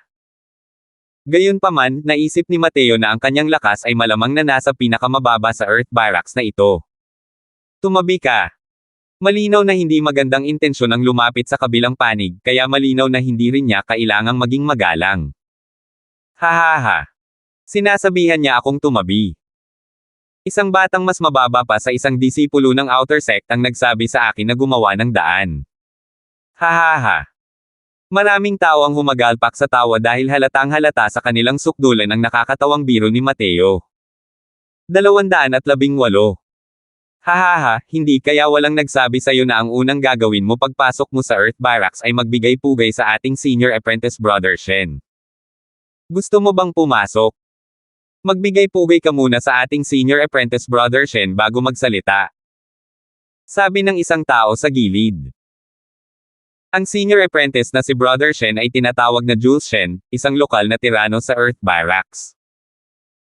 Siyempre, ang kanyang pagiging mapang-ipang ay nakatarget lamang sa mga disipulong mas mahihina kaysa sa kanya, o sa mga disipulong kakapasok lang sa Earth Barracks. Para sa mga disipulong tulad ni Jimmy, malinaw na mananatili siyang may magalang na distansya. Mahinahong tumingin si Jules Shen kay Mateo at pangungot siya na sinabi, gusto mo ba akong sabihan na tumabi? Sige. Depende yan kung may kakayahan ka o wala na sabihan akong tumabi. Kung wala kang kakayahan, doon ka titira sa bahay na yan. Doon ka dapat tumuloy. Sinundan ni Mateo ang direksyong itinuro niya at tumingin sa paligid, ngunit isa itong kubo. Hindi nakakagulat, dapat itong lugar para sa panggatong at iba pa. Hindi pa nakakalayo si Jimmy at natural lang na nakita niya ang eksenang ito. Pero wala siyang planong pumunta roon para tulungan si Mateo. Gusto rin niyang makita kung saang larangan niya nalampasan ang iba, para mapilitan si Senior Apprentice Brother Mo na ipadala siya ng direkta sa Earth Barracks. Kung talagang magiging magulo ang sitwasyon, natural lang na lalapit siya para tulungan si Mateo na walisin ang mga langaw na ito. Gayunpaman, kung si Mateo ay sadyang talunan lamang, kung magpapakita man siya o hindi ay ibang usapan na. Ibig sabihin noon ay niloloko lang ni Senior Apprentice Brother Mo si Mateo. Umiling si Mateo at bahagyang bumantong hininga. Sabi niya nang walang magawa, wala na bang ikatlong landas na maaari kong piliin? Tumawa ng malakas si Jules Shen at sinabing, oo. Siyempre, meron. Ako ang pinakamakatwiran. Hindi nagsalita si Mateo ngunit hinintay niya si Jules Shen na magpatuloy sa pagsasalita. Kung titingnan mo ang itsura mo, dapat ay pumasok ka na lang, di ba? Basta't nakapag-abot ka ng 100 points, pwede kang magstay dito ngayong gabi ng isang gabi. Paano yan? Makatwiran pa rin naman ang presyong ito, di ba? Hindi lang ngayon. Ganito rin sa hinaharap. Kada 100 points, isang gabi. Kung hindi mo ibibigay, hindi rin problema. Dito ka na lang sa kubo. Si Jules Shen ay may sinserong mukha at mukhang isa siyang pilantropo. Sa totoo lang, ang mga estudyanteng kakapasok lang sa Earth Barracks na binyo-bully ng grupong ito ay isang paulit-ulit na pangyayari. Umaasa sa pangangikil sa mga bagong dating, ang mga puntos ni na Jules Shen at ng kanyang grupo ay palaging disente. Ang kanilang buhay sa Earth Barracks ay medyo kaaya-aya. Siyempre, tanging ang ganitong uri ng mga taong katulad niya na karaniwang ayaw umangat at walang gaanong pagkakataon para umunlad ang gagawa ng ganitong mga bagay. Dahil hindi makaabante at hindi makagalaw pababa si Jules Shen kaya niya pipiliin ang ganitong paraan. Sa aspetong ito, ang pamamahala ng sekta ay hindi gaanong naiiba sa Central Academy. Hanggat hindi lumalabag sa mga patakaran ng sekta at hindi nagdudulot ng kamatayan, walang mag-aabala sa iyo na maging medyo malupit. Ang mundo ng martial artist ay palaging tungkol sa pakikipag-usap ng may lakas. Hindi nagalit si Mateo. Sa kabaligtaran, nagliwanag ang mga mata ni Jules Shen nang magtanong siya ng may pagtataka, maaari bang ilipat ng pribado ang mga puntos? Siyempre naman. Hanggat handa ka, pwede mong gamitin ang Soul Force para ilipat ang mga points sa identity token mo papunta sa token ko. Ang mga ganyang aksyon ay one-way lang at dapat ay dahil sa sarili mong kagustuhan. Paano? Simulan na natin. Hindi na masyadong nag-isip si Jules Shen at nagpaliwanag na lang. Tumanggaw si Mateo at sinabing, sige, simulan na natin. Ngumisi si Jules Shen at hinanap ang sarili niyang identity token. Nakangiti niyang sabi, ang isang lalaking nakakakilala sa kasalukuyang sitwasyon ay isang mahusay na tao. Hinahangaan kita, bata. Dahil sa pagiging prangka mo, bibigyan kita ng 20% diskwento sa hinaharap. Isang gabi, 80 puntos. Akala ni Jules Shen noong una ay kakailanganin niyang magsikap, ngunit sino ang mag-aakala na ang punk na ito ay isang talunang umaamin. Pero kung iisipin, kung ihahambing sa kanya ang second level spirit condensation realm, isang laban lang ang sapat para mahiga siya sa kama ng kalahating buwan. Natural lang na hindi ito mas sulit kaysa sa direktang pagbibigay ng puntos. Ang pagprotekta sa sariling interes at pag-iwas sa kapahamakan ang hakbang ng isang matalinong tao. Gayunpaman, hindi kinuha ni Mateo ang kanyang identity card. Sa halip, nakangiti niyang sinabi, Senior Apprentice Brother Shen, tama ba? Sa tingin ko ay nagkakamali ka. Ang ibig kong sabihin ay ilipat ninyo sa akin ang mga puntos. Mabuti naman at makatarungan akong tao. Isang gabi, sapat na ang 200 puntos. Nagbago ang mukha ni Jules Shen. Ngayon niya lang alam na niloloko na pala siya ni Mateo. Malamig niyang sinabi, napakapangahas mo, bastos. Para talagang pagtawanan ako, Jules Shen. Punk! Ikaw ang naghahangad ng kamatayan. Huwag mong sisihin si Senior Apprentice Brother Shen sa hindi pagbibigay sa iyo ng pagkakataon. Matigas pala ang buto niyan. Mali talaga ang panghuhusga. Senior Apprentice Brother Shen, tuturuan kita ng magandang leksyon sa punk na to. Ang lakas ng loob na lokohin si Senior Apprentice Brother Shen, hey, sa tingin ko hindi ka man lang makakatagal sa kulungan ng kaka-Oliver. Nag-react din ang iilang tao sa tabi ng oras na ito. Bawat isa sa kanila ay natutuwa sa kasawian ng iba at hinihimas pa ang kanilang mga kamay, nangangati na sana. Ngumiti si Mateo at sinabing, hindi ko rin sinabing simulan mo nang lumipat sa iyo. Sarili mong pangarap ang nag-isip ng ganyan. Simula ngayon, maaari na kayong matulog sa kulungan ng kahoy sa halagang 100 puntos kada gabi. Tumingin ang grupo kay Mateo na parang nakatitig sa isang tanga. Nababaliw na kaya ang baliw na ito. Ngunit sa puntong ito, masasabi rin ng lahat na ang bagay na ito ngayon ay hindi magtatapos ng maganda. Lalo na si Jimmy. Noong una, inakala rin niyang talunan si Mateo, kaya agad siyang sumuko. Pero hindi niya inakalang mababago ang sitwasyon. Naglakas loob pa nga si Mateo na humingi ng proteksyon kay Jules Shen. Walang ideya si Jimmy kung may kakayahan ba talaga si Mateo o sadyang mahina lang ang ulo niya. Kung hindi, isa siyang spoiled young master. Hey, hindi talaga ako iiyak hanggat hindi mo nakikita ang kabaong. Dahil gusto mong matulog sa labas, tutulungan kita. Pam ng hangin at kulog. Itinabi ni Jules Shen ang kanyang token at inatake si Mateo gamit ang kanyang palad na kasing bilis ng kidlat. Mabilis siya, pero mas mabilis pa sa kanya si Mateo. Biglang pinakawalan ang Spirit Void Shattering Space. Sa isang kisap mata, dumating ang daliri ni Mateo sa harap ni Jules Shen. Nauna pa nga siyang dumating kahit na huli siyang gumalaw. Walang tinamaan ang palad ni Jules Shen habang ang daliri ni Mateo sa espada ay nakadikit sa kanyang dibdib. Nang makita ang eksenang ito, lumiit ang mga mag-aaral ng lahat. Ito ay sadyang sinadya sa payo, mabilis sa aksyon. Ilang sandali lang ang nakalipas, mahina pa rin si Mateo na parang isang maliit na hibla ng damo na iniindayog ng hangin. Sa sumunod na sandali, ang buong pagkatao niya ay naging isang matalas na espada. Tila ba mahina lang ang pagtapik ng daliri ni Mateo sa kanyang espada sa dibdib ni Jules Shen at tila hindi gaanong gumamit ng lakas. Pero direktang lumipad palabas ang katawan ni Jules Shen na parang bumangga sa isang spring, at huminto lamang matapos gumulong sa sahig ng mahigit 100 talampakan. Tiningnan ni Mateo ang daliri niya sa espada at nagsimulang kumunat ang noo. Bulong niya sa sarili, kailangan kong sulitin ang oras ko para mag-cultivate. Hindi man lang nabasag ng daliring ito ang enerhiya ng protective essence. Sabay-sabay na nawala ng malay ang lahat nang marinig nila ang sinabi ni Mateo. Isang second level spirit condensation realm ang nagpalipad sa peak 6th level spirit condensation realm na si Jules Shen gamit ang isang daliri at talagang hindi nasiyahan sa ganoong resulta ng labanan. Kahit medyo matapang si Jules Shen, hindi maituturing na mahina ang kanyang lakas. Kung hindi rin siya makakapanatiling ligtas sa Earth Barracks. Sa Earth Barracks, kahit gusto ng isang tao na maging isang lokal na tirano, kailangan pa rin nila ng ilang kasanayan. Ang mga disipulo ng sekta na nakakuha lang ng mga kwalipikasyon para manatili sa Earth Barracks ay hindi malambot na persimmon na maaaring pigain ni Newman. Kung walang kakayahan, maaaring matamaan sila ng mga ito sa kanilang mga mukha. Pero hindi pa kailanman nabigo si Jules Shen na apihin ang mga bagong disipulo noon. Hindi niya aapihin ang sinumang lumalapit. Bago aapihin ang mga tao, titingnan muna niya ang pagganap ng kalaban. Kung ang kalaban ay isang mabangis na karakter, susuko na siya agad. Hindi niya inakalang lilipadin pala siya ng isang second level spirit condensation realm gamit ang isang daliri niya ngayon.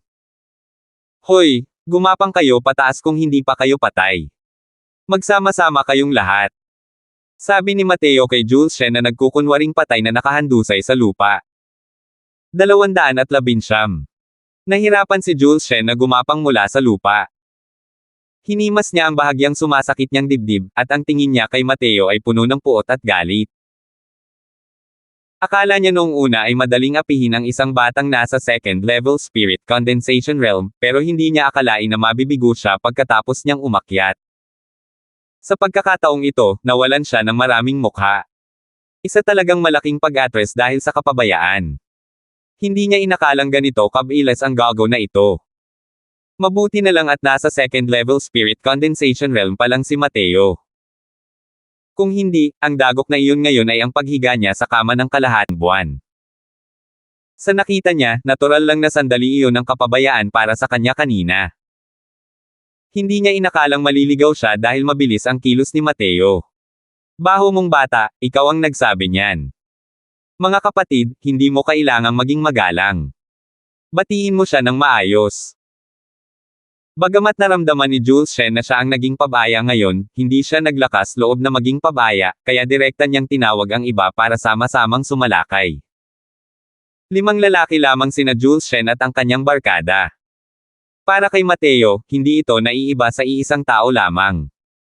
Sa paningin ng lahat, si Mateo ay naging 9 na tao ng ganoon lang. Pagtayo ng 9 na espada. Isang mahinang boses ang narinig. 9 na guhit ng puwersa ang nawala pagkatapos ng isang kislap.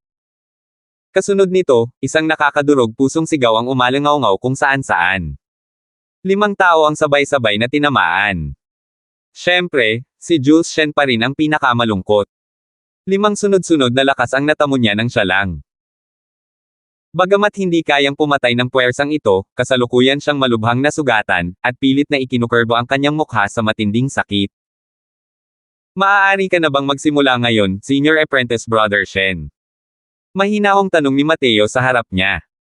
Nagulat si Jules Shen sa ginawa ni Mateo. Mabilis siyang umatras at nagmamadaling sinabing, kaya, ako. Bibigyan kita ng 200 puntos ngayon din. Huwag ka nang umatake, Junior Apprentice Brother. Mabilis na kinuha ni Jules Shen ang kanyang token at nag-swipe ng 200 points sa token ni Mateo. Agad na naging 300 ang puntos ni Mateo. Sa puntong ito, kung iniisip pa rin niya na si Mateo ay isang malambot na persimmon, kung gayon ay isa talaga siyang tanga. Paano naging malambot na persimmon ito? Malinaw na metal na plato ito. Sinipa niya talaga ang isang metal na plato ngayon. Kasalukuyang nagsisisi si Jules Shen hanggang sa maging berde ang kanyang mga bituka. Nabalitaan niya ngayon lang na ang bagong dating ay nasa second level spirit condensation realm lamang, kaya nagdala siya ng mga tao rito para maningil ng mga bayarin sa proteksyon ng hindi man lang iniisip. Sino ang mag-aakala na hindi siya makakakolekta ng mga bayarin sa proteksyon pero may mga bayarin pala sa proteksyon na nakolekta? Ang itim ng puso. Ang pagkolekta ng 200 puntos kada gabi, ay katumbas na rin ng presyo ng isang A-grade cultivation room. 2,000 puntos lang ang mayroon siya sa kanyang token. Kung ang batang ito ay mangungulekta ng protection fees araw-araw, hindi ba't ibig sabihin noon ay matatapos ang kanyang mga puntos sa loob ng 10 araw? Ito ang tipo ng sitwasyon kung saan anumang kinatatakutan ng isang tao, mangyayari iyon. Pagkatapos makuha ni Mateo ang mga puntos ng ibang tao, muling ibinuka niya ang kanyang bibig para sabihin, sa hinaharap, mag-ulat dito araw-araw. Tandaan na magdala ng mga puntos. Maaari ka pa ring pumili na manatili sa kulungan ng Kaka-Oliver. Napakamura nito. 100 puntos lang kada gabi. Kung hindi ka pupunta, ikaw mismo ang mananagot sa mga kahihinatnan. Kailangang pumunta araw-araw. Tanong ni Jules Shen ng may mapait na mukha. Ano? Kailangan ko pa bang ulitin? Tumingin si Mateo kay Jules Shen at nagtanong ng may ngiti. Hindi, siguradong sasama. Sasama talaga ako. Ito. Junior Apprentice Brother Crosswell, pwede na ba tayong umalis? Mahinang tanong ni Jules Shen. Siyempre naman, pwede. Huwag mong sabihin na gusto mo pa rin akong manatili rito para kumain. Malamig na sabi ni Mateo. Agad na nakaramdam ng ginhawa sina Jules Shen at ang iba pa mula sa matinding pressure at dali-daling gamulong at gumapang palayo. Pagkatapos, sa katahimikan, dinala ni Mateo si Laika sa kanyang maliit na korte. Kasabay ng malakas na kalabog ay ang pagsara ng pinto na ikinagulat ng lahat. Saan nagmula ang Junior Apprentice Brother na ito? Siya ba talaga ang second level spirit condensation realm? Hindi ba't kalokohan yan? Wala ka bang mga mata? Mula simula hanggang katapusan, ang kanyang essence energy alon-alon ay palaging second level spirit condensation realm. Pero, hindi ba't nakakainis ito? Kayang talunin ng isang second level spirit condensation realm si Jules Shen. Hindi ba't masyadong eksaherado ang ganitong uri ng paglukso ng ranggo para labanan? Hindi naman masyadong eksaherado. Ngayon lang ako nakarinig ng tungkol sa pagtawid sa 4 na maliliit na kaharian para makipaglaban sa loob ng sekta. Sa secular na mundo lang nangyayari ang ganitong sitwasyon, di ba? Gayunpaman, masyadong padalos-dalos pa rin itong Junior Apprentice Brother. Tinalo niya si Jules Shen ng ganito at inagaw pa ang kanilang mga puntos. Tiyak na hindi papalampasan ni Jules Shen ang bagay na ito. Oo. Tinatayang babalik sekta si Senior Apprentice Brother Shen Cheng, di ba? Kapag bumalik na siya, may magandang palabas na mapapanood. Iniisip ko kung mananatiling matapang ang Junior Apprentice Brother na ito kapag nakaharap niya si Senior Apprentice Brother Shen Cheng. Pinag-uusapan ng mga taong ito si Mateo ngunit hindi nila alam kung gaano kalaking gulat ang idinulot ni Mateo kay Jimmy. Siguradong sigurado siyang nagpakita ng awa si Mateo ngayon lang. Sa mga taong naroroon, ang cultivation ni Jimmy ang pinakamataas. Bukod pa rito, kapareho siya ni Julian. Pareho silang nag-cultivate sa Azure Deeper Purple yang sword art. Bagamat ang mga nagawa ni Jimmy sa sword daw ay hindi maihahambing kay Julian, ito ay lubos pa ring malalim. Ngayon lang, tila natalo ni Mateo ang puwersang iyon gamit ang mga kasanayan sa daliri. Ngunit malinaw na naramdaman ni Jimmy ang isang pamilyar na layunin sa espada. Mukhang, pero hindi talaga ito ang Azure Deeper Purple yang sword intent. Isang kakatwang ideya ang biglang sumagi sa isip ni Jimmy. Bagamat tila tama ang Azure Deeper Purple yang sword intent ni Mateo, ngunit mali, mas malakas pa ito kaysa rito. Limitado lang si Mateo sa kanyang lakas at hindi niya kayang ilabas ang tunay na lakas ng kanyang layuning gumamit ng espada. Gayunpaman, sapat na ito para sa kanya upang lumukso at lumaban. Kung may hawak na espada si Mateo ngayon lang, kahit ang pinaka-ordinaryong espada, ang gustong patayin si Jules Shen ay kasing dali lang ng pagbelang ng kamay niya. Bagamat kayang gayahin ng mga finger skills ang sword intent, kumpara sa isang totoong espada, kulang ito sa ilang bahagi ng pagpatay ng chi at sharp intent. Natural na mas mahina ang atake. Isa pa, ang kaharian ni Jules Shen ay mas mataas kaysa kay Mateo. Kaya naman, medyo nakakapagod para kay Mateo na gugustuhing basagin ang kanyang enerhiyang nagtatanggol na asensya. Ito ang dahilan kung bakit naghihinagpi si Mateo tungkol sa pagiging napakababa ng kanyang kaharian. Sa wakas ay naintindihan na niya ngayon kung bakit nag-aalangan si Senior Apprentice Brother Mo kung saan ilalagay si Mateo. Hindi siya nag-aalinlangan kung ilalagay ba niya si Mateo sa Earth Barracks o Human Barracks, pero hindi rin siya sigurado kung ilalagay ba niya si Mateo sa Heaven Barracks o hindi. Hindi naman talaga nakahihigit ang talento ni Mateo sa mga kakatwang iyon sa Heaven Barracks. Mali, dapat mas mataas pa. Sa mga kakaibang nilalang na nasa Heaven Barracks, sino sa kanila ang kayang durugin ang mga kapwa-disipulo ng apat na minor realm na mas mataas kaysa sa kanila noong sila ay nasa second level Spirit Condensation Realm? Dahil sa talento ni Mateo, ang paghamon sa mga kakatwang iyon sa Heaven Barracks ay sandali na lamang. Sa sandaling ito, naramdaman ni Jimmy na lahat ng hindi lohikal ay nagiging makatuwiran. Ang pag-aatubili ni Julian, ang kawalang bahala ni Terry, ang pagiging kalmado ni Rosie. Bago ito, inisip ni Jimmy na napaka-abnormal nito. Ngayon lang niya nalaman na natural at tama lang pala sa tingin nila. Halatang hindi naiilang si Mateo sa pagkamangha ng ibang tao. Sa kasalukuyan, kontento na siya. Nag-aalala pa rin siya na ang pagkuha ng puntos ay magiging lubhang abala at nakakapagod sa oras. Hindi niya inakalang may maghahatid ng unan kapag gusto niyang umidlip. Pagkatapos niyang pumasok sa sect, may nakapagbigay ng 1,000 points. Kung ay didagdag pa ang mga orihinal na puntos, mayroon na siyang 1,100 puntos sa maikling akdang ito. Ang ganda! Ngayon, pwede na siyang magsanay sa A-grade cultivation room ng 5 buong araw. Para kay Mateo, ang pinakamahalagang issue ay ang pagpapataas ng cultivation realm. Simula nang makabawi siya noong nakipaglaban siya kay Black Crow Old Man noong nakaraang panahon, 1 buwan na ang lumipas. Sa loob ng 1 buwang ito, nakaranas siya ng ilang malalaking labanan ng buhay at kamatayan at matagal nang napatetag ang kanyang kaharian. Sa kasalukuyan, ang kanyang tagumpay sa larangan ng paglilinang ay nalalapit na. Siya na lamang ang naghihintay dito. Pagkatapos niyang makapagpahinga sa kanyang tinutuluyan, naghanda si Mateo na pumunta sa A-grade cultivation room para mag-cultivate. Plano niyang makaabot sa 4th level Spirit Condensation Realm ng 1 beses lang. 220. Kinabukasan. Dumating si Mateo sa mga lugar ng paglilinang ng madaling araw. Tumingin ang disipulong naka-duty kay Mateo at walang pakialam na sinabi, ay swipe mo ang iyong identity token sa berdeng ilaw doon at hanapin mo mismo ang silid. Marami pa ring mga silid para sa D-grade. Pumili ka ng kahit sino na gusto mo.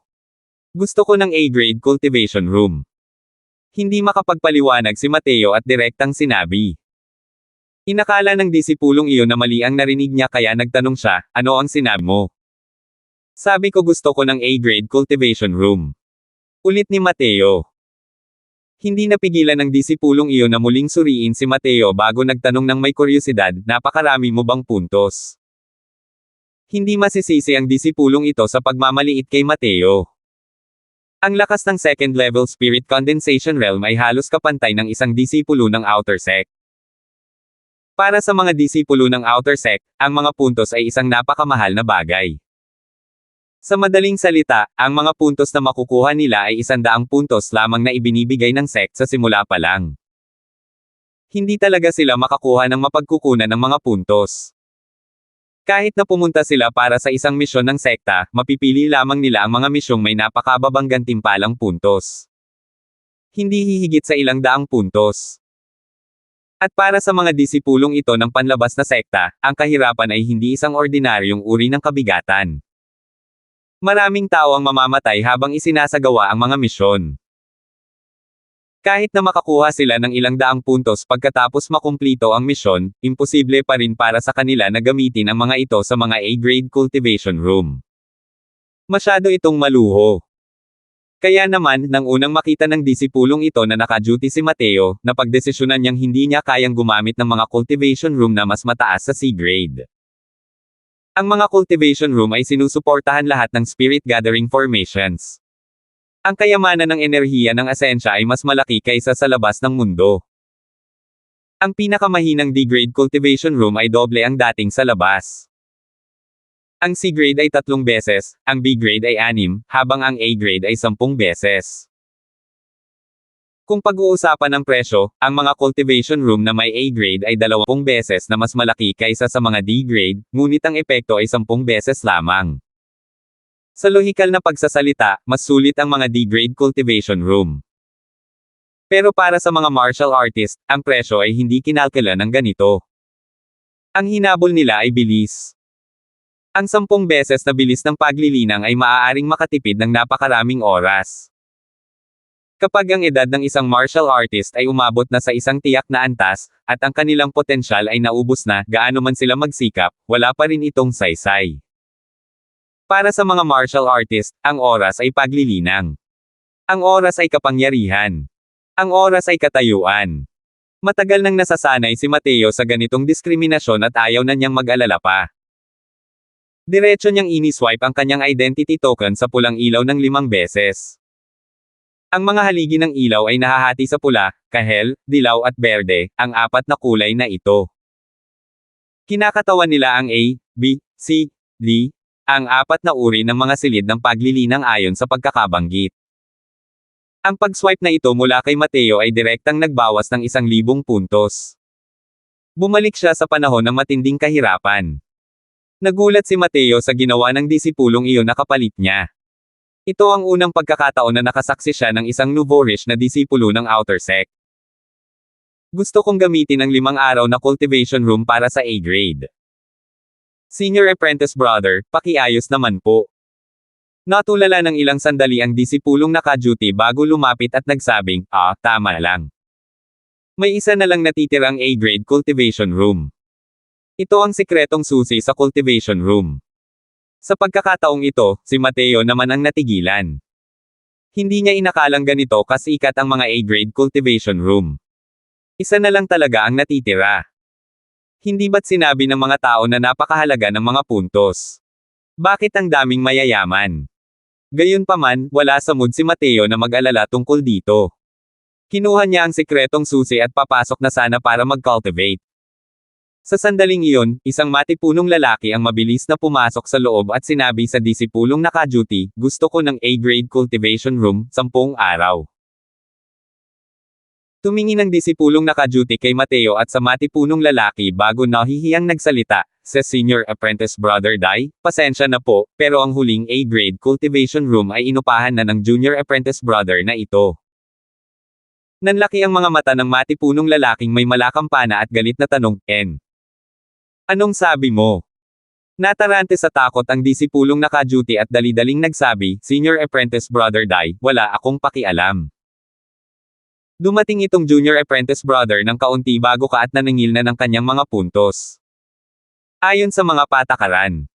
Anong mga patakaran? Ito nga mo ang gumagawa ng mga patakaran. Ano ba yan, isang second level spirit condensation realm, na ginagamit ang A-grade cultivation room. Hoy, bata, ibigay mo sa akin ang sikretong susi. Ibibigay ko sa iyo ang mga puntos na nagastos mo. Sigaw ni Senior Apprentice Brother Dao kay Mateo. Hindi ito parang isang mapang-asar na tono kahit gaano pa ito pakinggan. Baguhan lang itong Junior Apprentice Brother, di ba? Si Senior Apprentice Brother Zil Ian Darn ay isa sa pinakasikat na sumisikat na bituin sa Pil Barracks. Ibigay mo sa kanya ang lugar. Ang pakikipagkaibigan sa kanya ay magdudulot ng malaking benepisyo sa iyo sa hinaharap. Sinubukan ding makialam ng disipulong naka-duty. Tuwang-tuwa rin si Zil Ian Darn nang marinig iyon at nakangiting sinabi, haha, tama ang sinabi niya. Nako, ibigay mo sa akin ang lugar na yan. Sa hinaharap, kung may problema ka, pumunta ka agad sa Pil Barracks para hanapin ako. Babantayan kita. Sa simula ay hindi nag-abala si Mateo na harapin ang Senior Apprentice Brother Dao na ito. Ngunit nang makitang napakayabang nito, ngumiti siya at sinabing, sige. 2,000 points at ibebenta ko na ito sa iyo. Anong sabi mo? 2,000 points. Bakit hindi ka nalang magnakaw? Natigilan si Zil Ian Darn bago nagalit. Direktang na-double ang puntos dahil sa pagpapalit ng kamay. Hindi ba't pinagkakaguluhan siya nito? Hindi ka bibili. Kung hindi ka bibili, pupunta na ako para magtanim. Pagkatapos, tumalikod agad si Mateo at naghanda ng tumungo sa silid ng paglilinang. Tumigil ka. Sinasabi ko sa'yo na tumigil ka. Hindi siya pinansin ni Mateo at nagpatuloy sa paglalakad papunta roon. Galit na galit si Zil Ian Darn. Sa isang iglap, sinunggaban niya si Mateo. Hey, hindi pa rin alam ng batang ito ang husay Senior Apprentice Brother Dai, di ba? Hindi lang magaling sa alchemy si Senior Apprentice Brother Dai, kundi napakalakas din niya sa martial path. Isa siya sa iilang alchemy at martial duel prodigies sa sect. Isang second-level spirit condensation realm ang nang-ahas na maging kawalang galang kay Senior Apprentice Brother Dai. Hindi ba't kamatayan ito para sa panliligaw? Palihim na natuwa ang naka-duty na disipulo sa kasawian ng iba. Malinaw na matipuno ang figure ni Zil Ian Darn, ngunit ang mga galaw niya ay napakabilis. Sa isang kisap mata, naabot niya ang likod ni Mateo. Pero sa sandaling iyon, lumabo ang tanawin sa harap ni Zil Ian Darn. Agad na lumitaw sa harap niya ang siyam na Mateo. Hindi talaga sumable ang pagkakahawak na ito.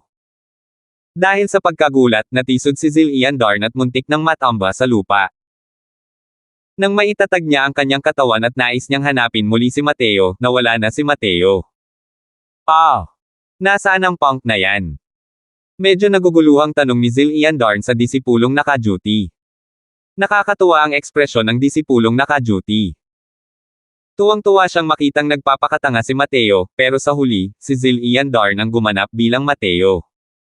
Biglang natigilan ang nasabi niyang ekspresyon. Si Zil Ian Darn ay isang 9th level spirit condensation realm. Nabigo ba talaga siyang mahuli ang isang 2nd level spirit condensation realm? Paano ito naging posible? Nang marinig ang tanong ni Zil Ian Darn, biglang nagising ang naka-duty na disipulo at nauutal, pumasok na siya. 4 na mata ang nagtama at nanatiling tahimik ng matagal. Hoy, ano ba ang pinagmula ng batang yan? Ganito ba talaga kalakas ang isang 2nd level spirit condensation realm? Tanong ni Zil Ian Darn na may kuryosidad. Tignan ko. Nag-swipe si Mateo ng kanyang identity token, kaya natural na naitala rin ang kanyang impormasyon ng light column. Madali itong mahahanap ng disipulong naka-duty. Ipinasok ng disipulong naka-duty ang kanyang soul force sa pulang kulay na liwanag at nagsimulang maghanap ng impormasyon tungkol kay Mateo. Mateo, edad 15, 2nd level spirit condensation realm, katayuan. Nagbasa ang disipulong naka-duty habang kinukuha ang impormasyon, ngunit huminto sa huli. Kumusta naman ang status? Sabihin mo na. Nag-aalalang tanong ni Zil Ian Darn sa tabi. Tinitigan ng disipulong naka-duty si Zil Ian Darn at medyo nag-aalinlangang sinabi, ang status ay disipulo ng Earth Barracks ng Marshall Hall. Maaari kayang may error ang identity token.